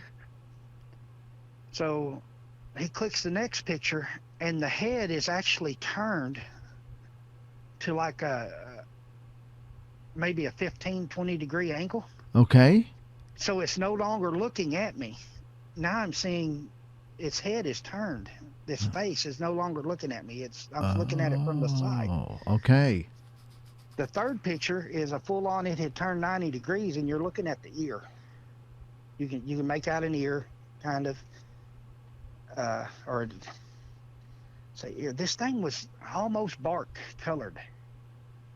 Wow. It was like black and brown. Yeah, mixed. Extremely difficult to see. And up against that tree, it actually blended in really. I mean, it was camouflaged up, but you could make out some detail, and you could kind of see the ridge of the eyebrow whenever it was turned full profile. Mm-hmm. And then the next picture was just the tree, and there's nothing there. Wow. It had already moved out of frame. Gone. And it just boom, boom, boom. 4 pictures, and it was gone. 3 of them had it in it, and the 4th one missed it. Incredible. Um, so Incredible. so I'm like, oh, okay. Uh, like so my first impression of the first picture is he's trying to make something out of nothing. You know, Mm-hmm. Right. but then when it started moving, I mean, you can see it turn, and these pictures are like every 2 seconds. You know, Yeah. you can actually see that okay, this head is turning. It's looking a different direction now, Wow. and then nothing. And Wow. That's so the I kind of, okay, man, maybe you're on something. Maybe it was a Bigfoot. Maybe you do know what well, you're a talking lot of about. people have pictures. I mean, we've talked about this several times on shows that where people have their game camera going off and they've got deer, and this is what happened to a brother on his property. The deer, you see a buck, you see a frame, and the deer is away from the camera. Now, a lot of the deer will face into the camera, and then they get this is where you get deer in the headlights. They're looking right at the camera. Well, they Uh-huh. can see the infrared. That's why they're looking. But when Yeah. we have a couple people, as well as there was a couple shots that my brother had at his property near a game feeder, and the deer is facing kind of at an oblique angle, looking away from the camera. He's looking off into the woods, and you would Uh-huh. think during the rut, okay, if it's a doe, there's other deer coming up closer. There's other deer coming or something coming to feed, but you Yeah. could clearly see behind a tree, one was peeking out. A Sasquatch was peeking around the tree. You could Oh just wow. barely see him. So I think people have photos, a lot of photos, and they just don't know they have photos of a Bigfoot or a Sasquatch, and they'll look like, well, Yeah. why in the heck did this camera go off? There's no deer, there's no squirrels, there's no raccoons, and I don't get it, you know. And initially they don't see it, Yeah. but it could be Well. in the trees, it could be behind a tree, looking through a tree under a limb, but they blend. My point with all that is that they blend so well. Oh, yes. Like I said, when he pointed the face out to me, and it didn't convince me. No, I mean it's 3 o'clock. The sun's up. It could be some shadows, coming through the Right, leaves and right. kind of making, who knows? But it didn't. It would. I would have totally dismissed it Sure. had it not been a sequence of photos to where you could actually, because okay, shadows don't move that fast. They don't change like that. Right, right, That's exactly. you know that is a one thing, and it's turning. Mm-hmm. Um, that's I mean, but it was blended well enough that I would have totally missed it probably if it had I not seen Yeah. the sequence. If he'd have just showed me any one of those pictures, I probably would have been like, no, But together they make something. Wow. You know. Yeah, absolutely. Yeah. Well, they tell a story. Yeah. They definitely tell a Exactly. story. Yeah. Mm-hmm. But anyway, he tells me about this, and then he's like, yeah. Whenever he got the picture, like 3 years ago, um, he had talked to some native elders. Like I said, he's a Chickasaw Indian. He had talked to some of the native elders, and they were the ones that had actually told him that they come black, brownish red, and sometimes white or blonde. Mm. And that's how he knew that they come in different colors, Mm. because he went Okay. and talked to him about the picture he had, and they started telling him stories of Oh. you know handed down stories from And that way was back. here in Oklahoma. That is right here. Oh, wow. That is right here on the same section I live on is where he got that picture Okay. 3 years ago, and then mine all started happening here this year. So anyway, he tells me all that. He shows me the pictures. I asked him to send me the pictures. He won't send me the pictures. I don't know why, but he's like, no, I'm not. Don't want this. Don't want the trouble. Don't want the headache. Don't want to. I showed them to you. That's good enough. I said, Okay. all right, that's fine. Yeah, yeah. Um, You got to respect his whatever his reasonings are. You got to Sure, respect it. absolutely. Um, so anyway, another week or so goes by, and I've haven't heard or seen anything.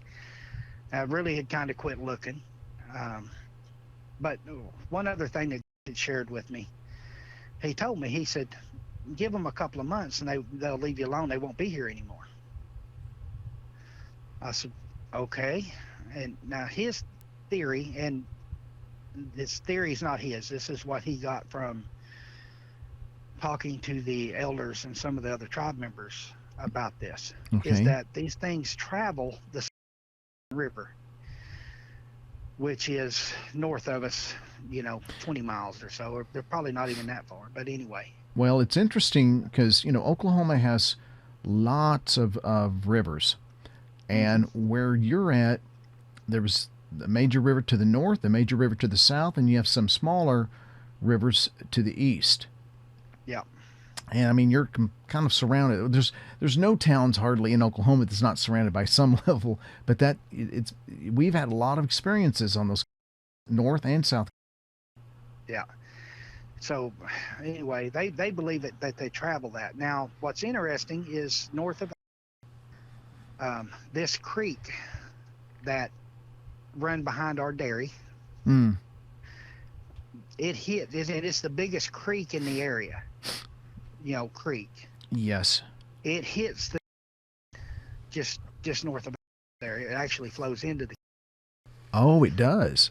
yes, and it comes, around, winds around, and it comes back over here. And that's the big creek that my dad had his experiences on. Was on.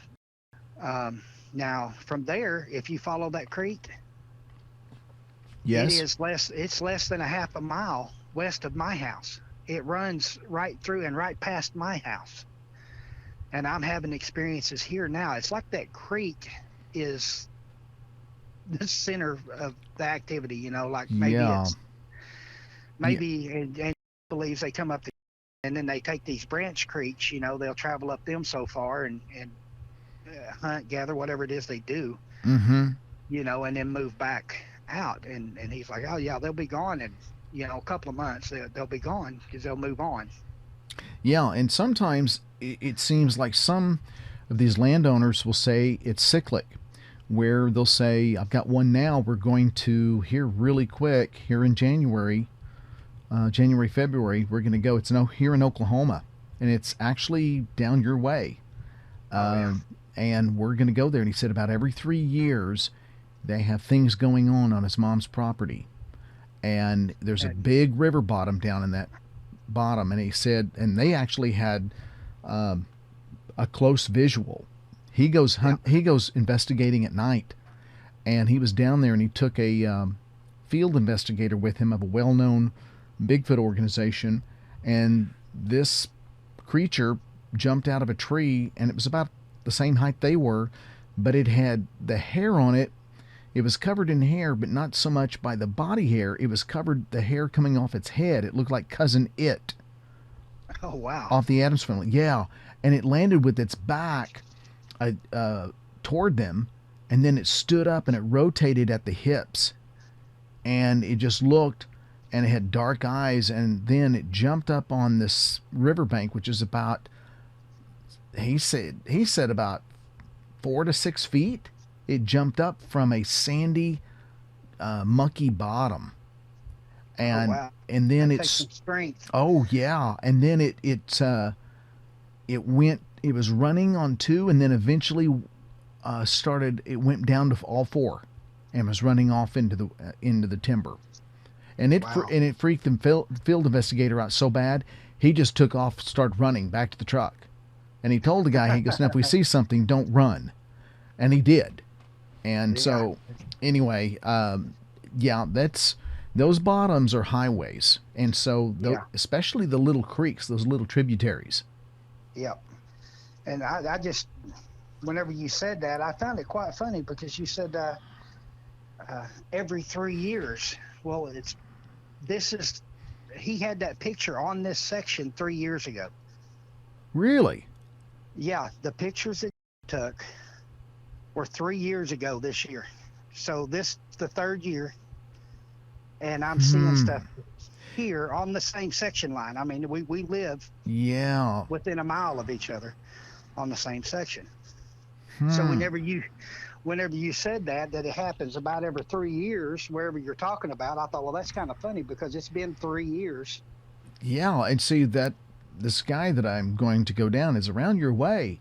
And he said it's about this is the third year, Lance, and about every 3 years. And this we've been having some lot of sounds at night down there. And he goes, I think we're gonna see something. So be ready. Be ready. And he said it's things stir up. I hear sounds and vocalizations and hollers and screams and branches breaking down in that bottom. He goes, I don't go down there any time of the year. He goes, but uh, we're going to go down. And he said the best time Yeah, to go is we need to go after deer season. yeah. See, this all happened.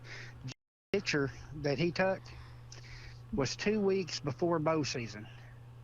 Okay. I had my sighting in September, which is what just a few weeks, Oh 3 weeks. yeah. I had mine about 3 weeks before bow season. Wow. So I mean, it's almost. I mean, it's timed out pretty close. Yeah, it is. But anyway, back to where I was. Let's see, where was I at? Well, you Okay, were. Yeah, I, he didn't want to give the pictures and let you see them, but yeah.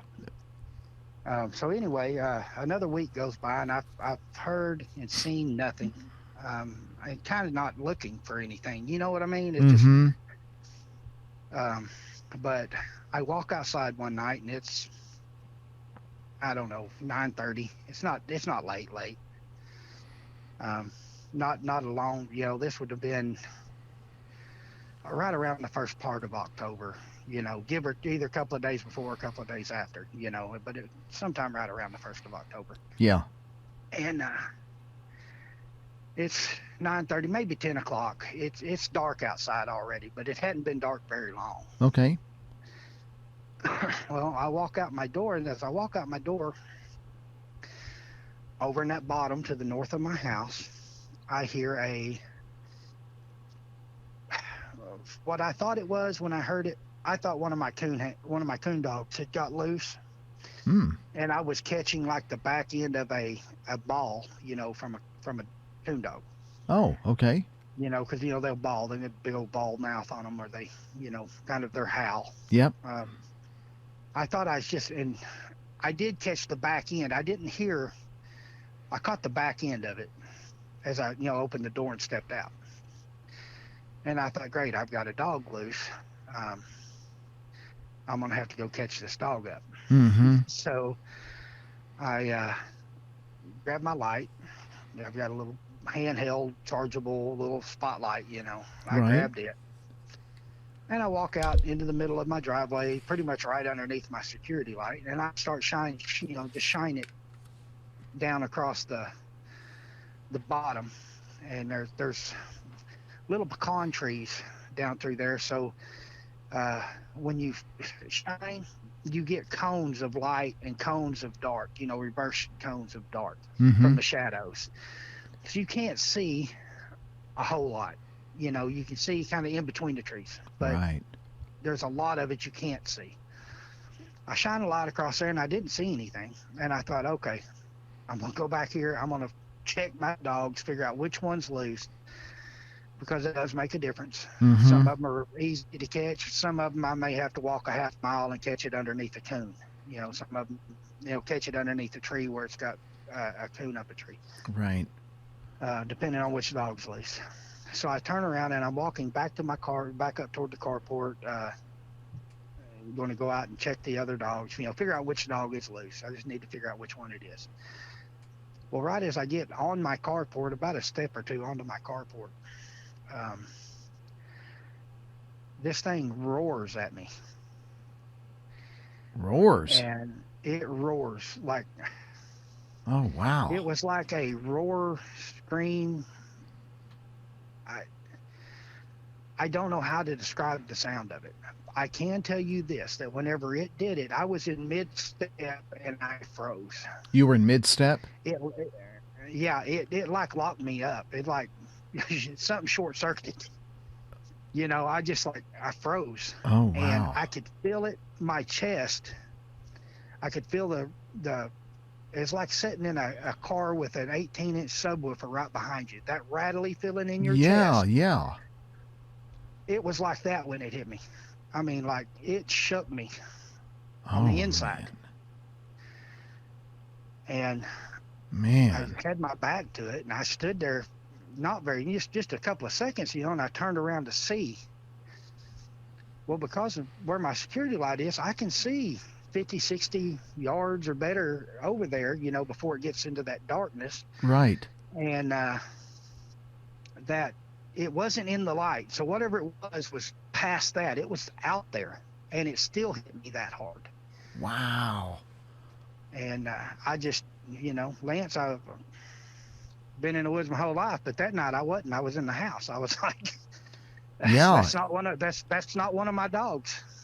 And I just Yeah. turned around and I went in the house. And so the next evening, I'm out there and I get off work. I come home. I'm feeding my dogs, taking care of I've got dogs, chickens. I got a rabbit, a pig. Mm. Got all kinds of critters out here, and I feed all kinds of wild ones too. Mm. But which we've discussed. Anyway, I make my rounds feeding the dogs. I'm coming back up to the house, and right before I get to the carport, I look up, and Lance, there's rocks on my roof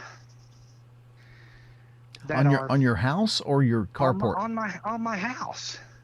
Okay. My carport's attached, but these are actually on my house, and they're like the size of $50. Several of them are. Some of them a little smaller, Okay. quarter to $50 size. There's rocks on my roof that have never been there before. It's like white rock. I mean, it's clear. You did, I and mean, you they're easy didn't. to You see on obviously that didn't hear ground. them. You didn't hear them.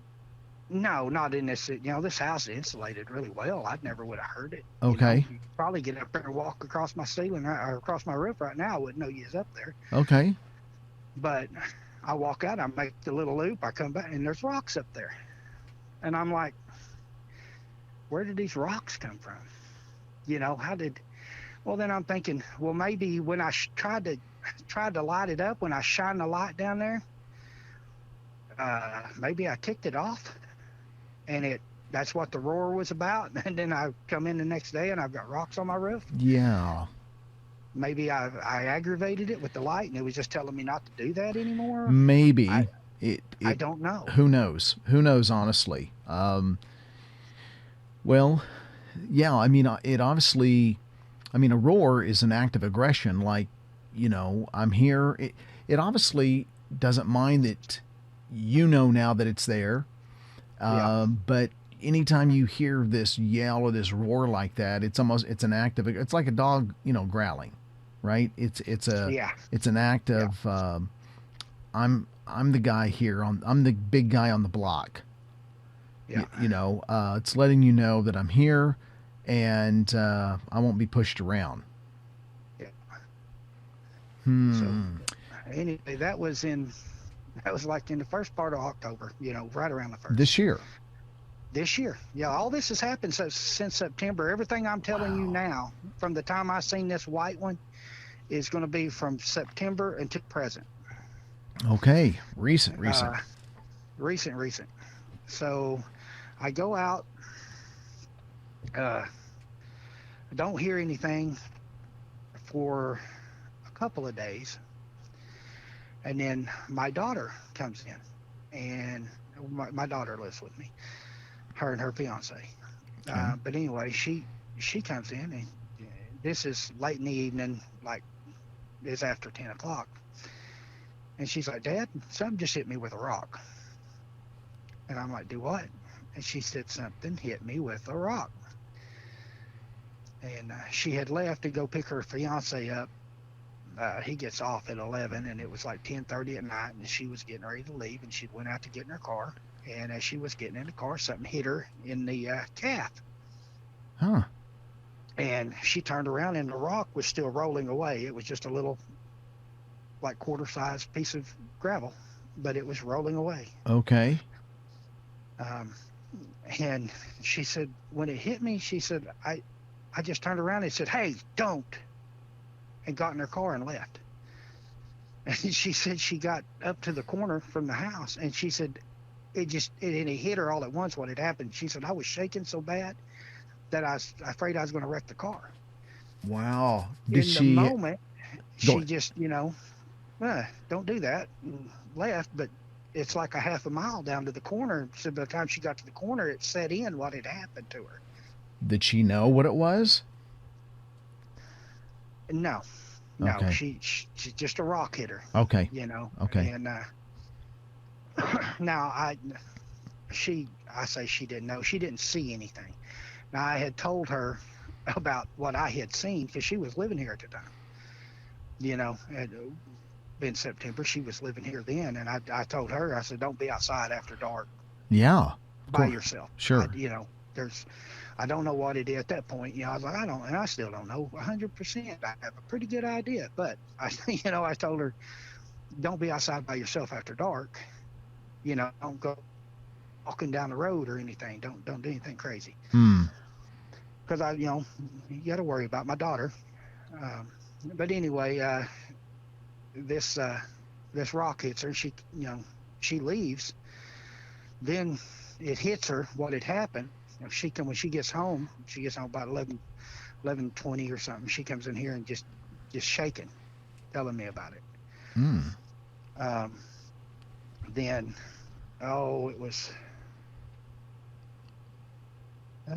maybe a week later, I would say, across the road from my house, at the end of my driveway, it keeps dropping off, and there's a creek that comes off of Big Sandy, which is the one that goes all the way to the Canadian.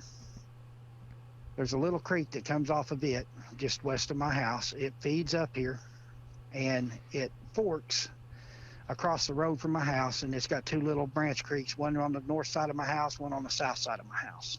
They cross the road on each side of my house. Okay. And so anyway, I'm out there, and I'm just outside piddling around, and I hear a whistle coming from the north branch where it forks on the north branch of that little old creek over there. Okay. And it was a whistle, but it wasn't a whistle. If that makes, and the only thing I can describe it to, the only way I can describe it is listen to Mariah Carey or Whitney Houston. That whistle voice, I think they call it whistle voice or whistle note that they hit, those real high. Those high ones. It was like that. It was like a whistle, but it wasn't like you puckered and whistled. It was like it was a voice whistle. Oh, it was like a throat whistle.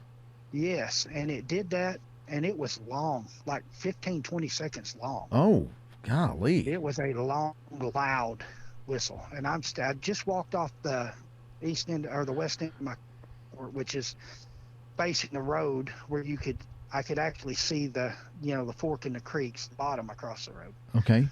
And I hear this whistle. And then on the north branch, almost immediately, I mean within seconds, there is a hoot owl that called. And I will tell you that I've turkey hunted my whole life. I do a better hoot owl imitation than what this was. The cadence was there. The cadence was there, but it didn't sound like an owl. Well, and that's what we say is that when they do the hoot owl sound, it sounds hoo. It doesn't give a hoo, Yeah. It sounds really bad. Yeah, it would. Like I said, the cadence was kind of there, but it did not sound like an owl. Okay. It sounded like actually a pretty poor imitation of an owl. Interesting. I've actually turkey hunted with guys that thought they could do an owl, and that's kind of what they sounded like when they were trying.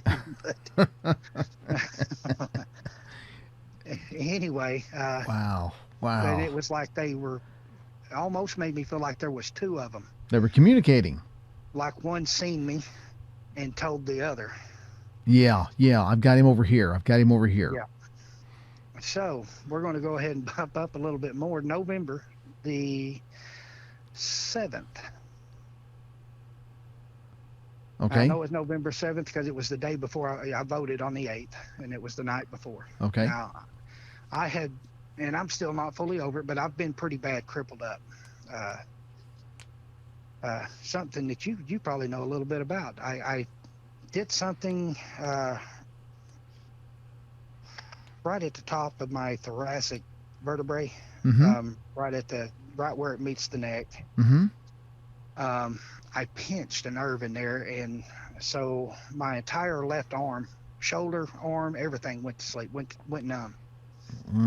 Yeah, if you have some type of nerve root compromise there on that brachial plexus, it'll uh, Yeah. it'll probably give some type of paresthesia or that tingling sensation or numbness. Oh yeah. Yeah, Uh, yeah. Well, sorry to hear that.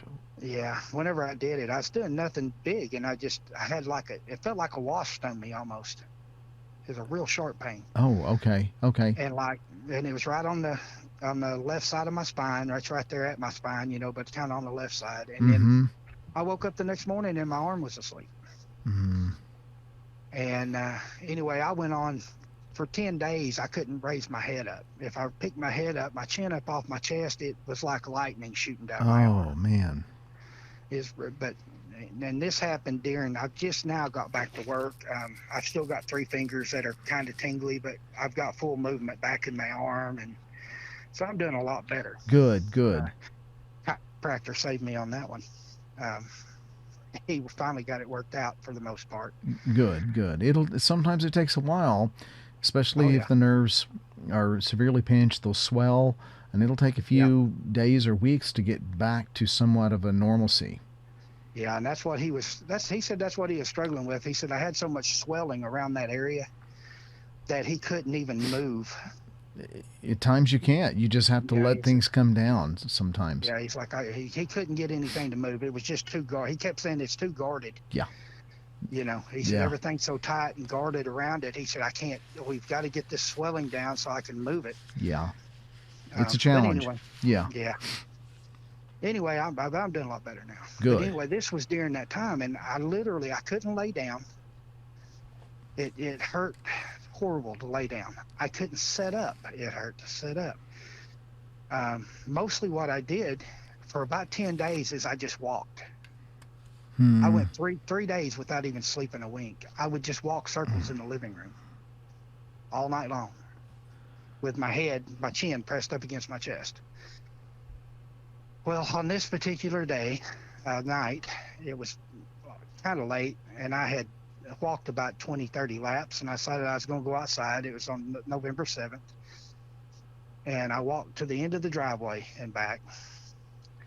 And most of the time, I do carry, I have an EDC, I've got a little 9 millimeter. I've always got it on me, but Mm-hmm. I've been sick. I haven't left the house. I haven't been anywhere. I've been hurting. So I'm in a pair of sweatpants. I don't have my carry gun on me. So, and I'm just thinking about my neck and how bad it's hurting. Mm-hmm. So I walk down the driveway. I get to the end of the driveway. I start to walk back, and I was like, you know what? I'm going to walk a little farther. And this is nighttime. This is me being stupid. I don't have a flashlight with me. I don't have my gun with me. Uh, but I turn out of the driveway and I start to the south toward the bridge that little creek that crosses just on the south side of the house. Right. And it's a couple of 100 yards down to it. Well, I get about within 50 yards. I've walked 3/4 of the way down there. And off in the creek to the west of the road, I get a huff. Say that again. I get this real loud huff. Oh. It's like a whoof sound Oh, geez. that just comes busting up out of the creek, and it's right there, just right down by the bridge, whatever it was Yeah. pretty close to the bridge. I said, I don't have a light, and it's dark down there. I mean, there's no No security lights. You no don't. security lights, Yeah. nothing. It's just dark down there, and down by the draw, so there's trees and shadow. It's all under shadow. Oh, yeah. So I stopped. I stood there for a minute, and I was like, I'm not sure what to. But anyway, for whatever reason, I decided to take a couple. I was like, I'm gonna go ahead and walk to the bridge. Um, I take about 3 or 4 steps, and it sounds like someone breaks a baseball bat right there where the huff came from. I mean, sounds like just a great big limb just snapping. Hmm. Um, now that I was like, okay, the huff. No, that's no. I'm gonna go ahead and walk back toward the house. I'm close enough to the bridge. Yeah. It's Um, basically that kind of posture or that action that happened to my brother Lane, and it was basically popping limbs as it was going down this creek, and it was getting closer. And he said it was like breaking. It sounds like breaking baseball bats. Just yeah, that's what I it was a attributed to. It sounded like someone snapped a bat over their knee. yeah. It's just the you're too close. Yeah. So it gets more interesting though. So I turn around and I start back toward my driveway. Now, right before you get to my driveway is where my dumpster is. Okay. Now, this bottom across the road from my house. Now it was bright that night. We had a good moon that night, and it was bright, and I could see. And the only reason I could see is because that it drops off lower the farther west you go. Because I literally couldn't raise my head up and look. You know what I mean? Mm-hmm. Mm-hmm. Because of the way my neck and shoulder was. But because that whole field is just a gradual drop off all the way back to where the two creeks meet, Mm-hmm. I could actually look out across that field. Even with my head down, I could look out across that field. Hmm. And we had a good moon, and it's just dead white, yellow grass, just old dried grass. Mm-hmm. It's not tall. It's been cut for hay this year. So I could see all the way to the tree line going back. And the creek, it crosses the road going east and west. It runs out there probably 75 yards or so. Then it kind of turns back to the north, goes a little ways, and then it turns back to the west again. And that's where it meets the creek that's on the north side of my house. Okay. That's where they merge. So this bottom's got a kind of a unique little shape to it, almost arrowhead shaped with a chunk missing on one side. Okay. Anyway, straight across from my dumpster is where this is where it turns and it comes back, and then right there is where it turns and goes back west again. It's kind of got a little spot that sticks out in the bottom. Okay. That would keep it from being actual arrowhead shaped. Well, when I get even with my dumpster, which is straight across from that spot, that little bend, another limb breaks. But this one is at that bend. And this is it's a beautiful night. It's clear, it's quiet, and it down in that bottom, I mean, it echoes. Big limb snap. Hmm. And I never heard anything running down the creek that direction. You know what I mean? Right. So I just keep walking, and it's maybe 10 or 12 yards from my dumpster to where my driveway is. Well, by the time I take those 5 steps to get to my driveway, Right. directly in front of me on that north creek, the creek that runs up just north of my house, Mm-hmm. a limb breaks there. Now, there's no wind that night. I mean, it's a beautiful night. It's calm. Right. And there's no way something broke something at that bridge, then broke something there, and then went all the way to the back of that bottom and turned and come down that other creek to get in front of me that fast. Not from that point to where it broke in that north creek. And I say that because if you followed that, that would be several hundred yards, and I only had to take 5 steps. Hmm. And nothing crossed that bottom, because that bottom was lit up like a parking lot, with the moon. So What you're saying is that there was more than one. There was definitely had to be more than one, and which goes back to me hearing the whistle and the owl. Mm-hmm. Mm-hmm. But now I'm thinking there could possibly been as many as three, simply because I heard limb breaks in three separate locations within minutes. Yeah. And two Yeah. of them, the last two were within seconds of each other. I mean, I literally took 4 to 5 steps. And if you were to go straight across, if it had run straight across the field, it still would have had to run across the open probably 120, 30 yards to get to where that other limb broke. And nothing ran across that field, and there was no way it could have went way farther back, and stayed in the creek Right. and Right. got in front of me that quick. I don't care. I mean, they move quick, but And usually. I seen this thing run leaving my yard, and like I've never seen anything run that fast. But there's no way something made it all the way around that, all the way around that bottom Mm-hmm. to break that in front of me, especially without me hearing something. Right. Right. Because that creek, those creek banks are covered with dead leaves, and I would have heard something, but it was quiet. Well, we always say that when you see one, don't assume there's just one. There's probably others in the area. Yeah. So Wow. anyway, that November 8th or 7th. That was the night of the 7th.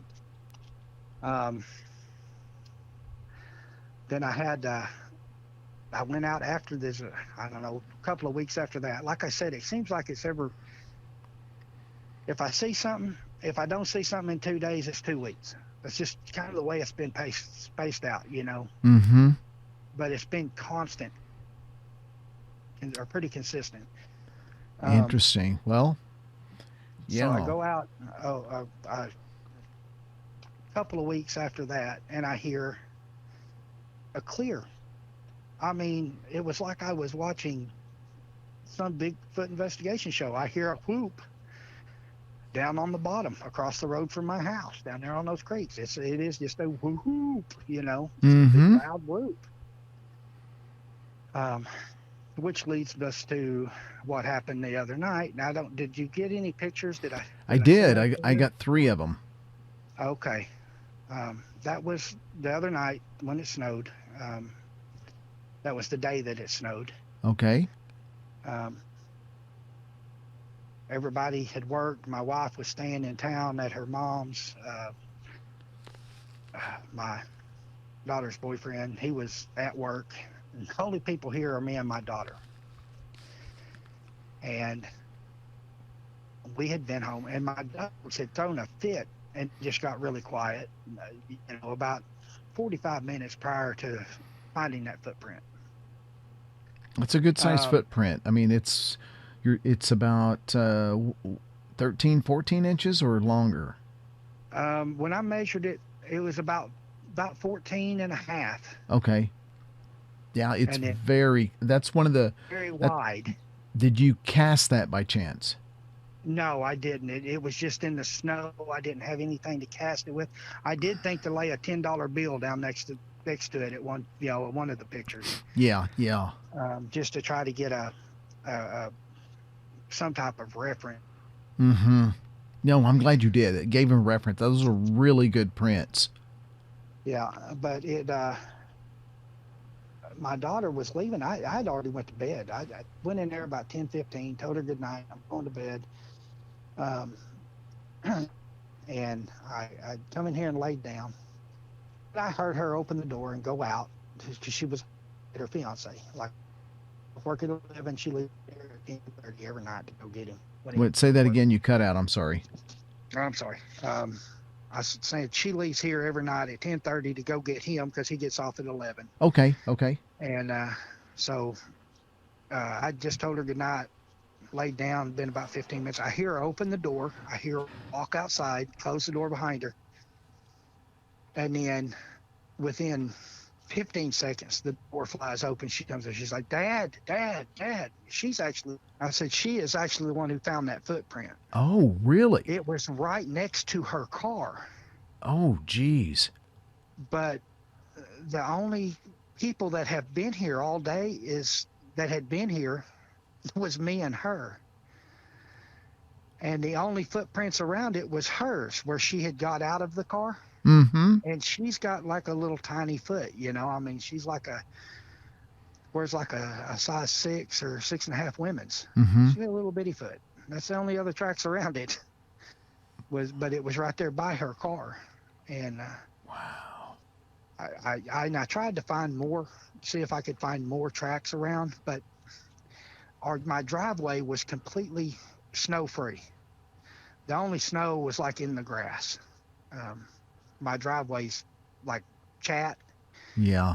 and it had been, that wind was blowing so hard that I didn't snow in the driveway. It almost, the way it was pointed and everything, it's almost like it walked up my driveway. Yeah. You know, Well, it's, I mean, in the you know, rock. who's going to do that in their right mind and bare feet?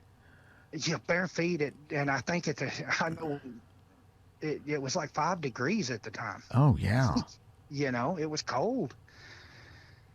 But anyway, but that was the last thing that had happened, which that was, you know, just a couple of days ago. Wow.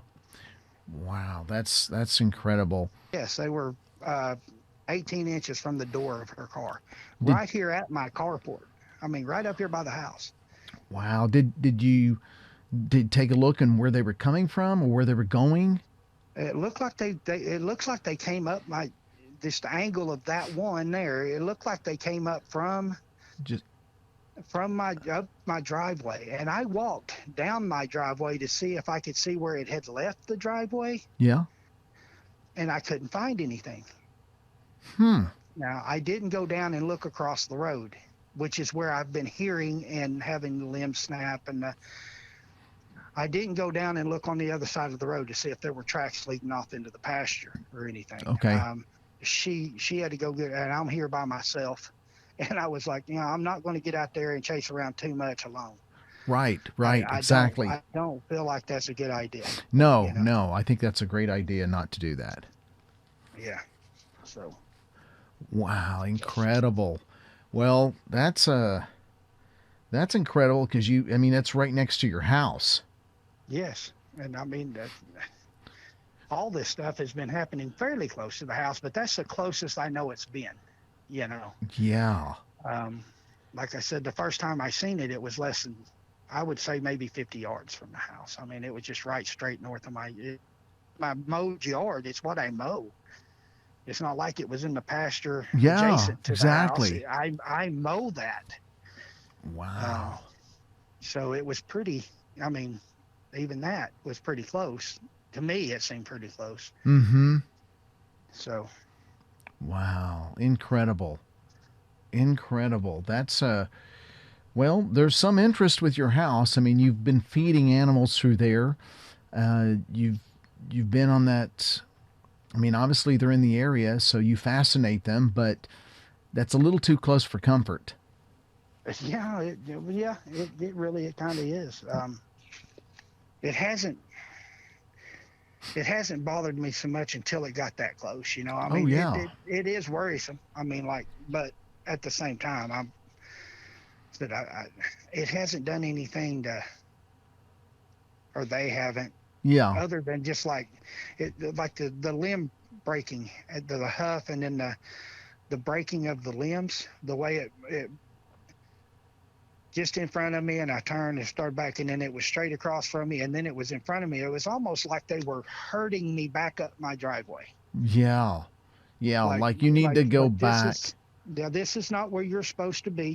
Because I walked back up the driveway, and I stood out there underneath my security light Mm-hmm.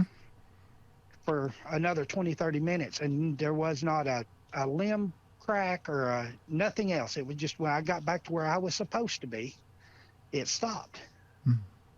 Okay. You know, I mean, I really felt like they were hurting me. It sure sounds like it. Like, yeah, you're too close for us. You need to get back. This is not where you're supposed to be. You're supposed to be over there. And once I got back over there, everything quit. Interesting. Wow.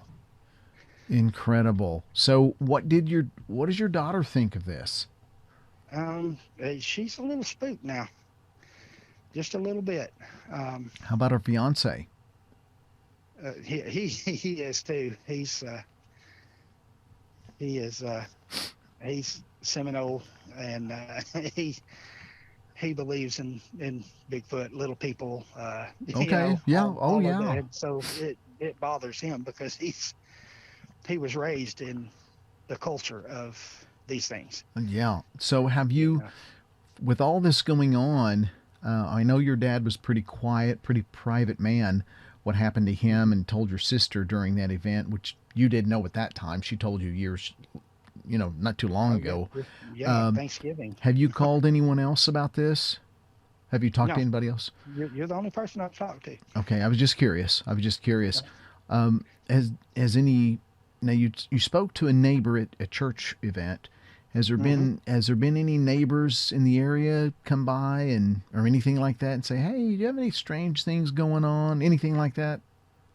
No, I haven't had anyone mention it to me. But I'm gonna be honest with you. I've got a couple of neighbors around here that I don't get along with real well. Okay, Um, yeah, I'm just curious. And I I mean, know, we talk when we see each other, but we don't go out of the way to visit. yeah, If yeah, and that that makes any yeah, sense, totally. And you I'm know. just curious. Most people are pretty even.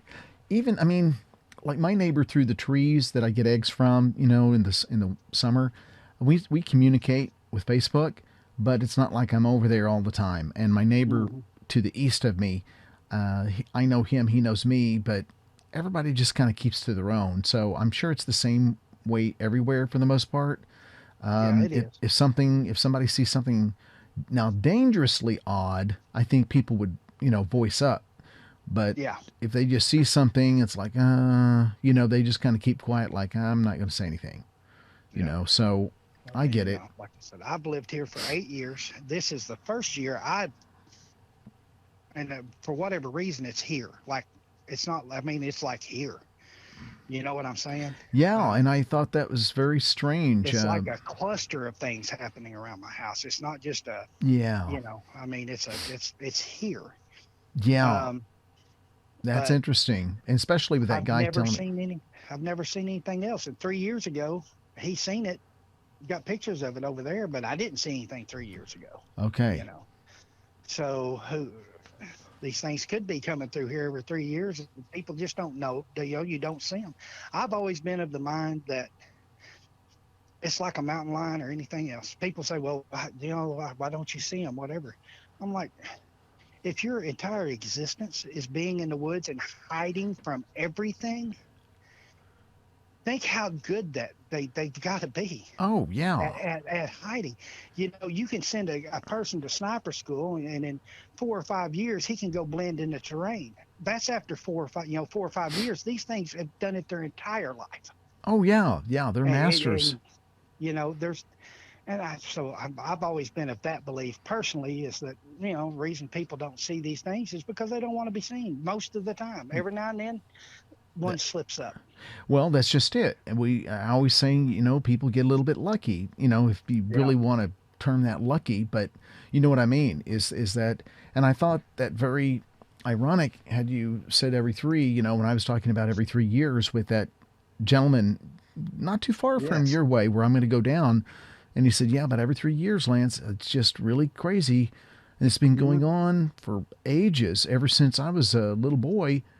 And it's just, I'm hearing a bunch of stuff going on this year, so we need to go down there if you want to go down there. And I said, yeah. So that's interesting. So that's the last thing that's transpired was the footprints. Yes, which that was 2 3 days ago. I Okay, mean it's that's incredible. I am so thankful you called me. I always perk up when I hear of Oklahoma encounters. It's just, yeah. it's I'm there's encounters going on all the time, and especially during this, I can't even imagine how tough, with all this cold weather we've had, which is nothing compared to other parts of the country, like up in Wyoming and up in Buffalo, New York, just brutal, brutal cold, especially up in Canada. But it just blows my mind just on, with deer, how tough they have to be to survive this, let Oh yeah. alone Bigfoot or other Yeah. types of cryptids, just how tough they have to be to face the environmental elements. It's incredible. It's incredible. Yeah. We would perish. And here, Oh, yeah, in a heartbeat. oh yeah, I mean, it blows my mind sometimes just thinking about how tough you just have to be, and just to survive the elements like that. Yeah. Amazing. Well, I'm Well, kind of glad I didn't talk to you back in September because so much more has happened since September. oh yeah, it sure sounds like it. You know. Well, let's do this then. Let's go ahead and I'll I'll end it here with you, but stay on the line, okay? Okay, that sounds great. So I want to say I really appreciate you coming on, giving me a call, and we're going to stay in contact with each other Okay. Good. because I want to know some more. But I really appreciate it, and I hope everyone out there learned a lot and took notes of what was going on here in Oklahoma. So until then, this is Lance with Monster 911.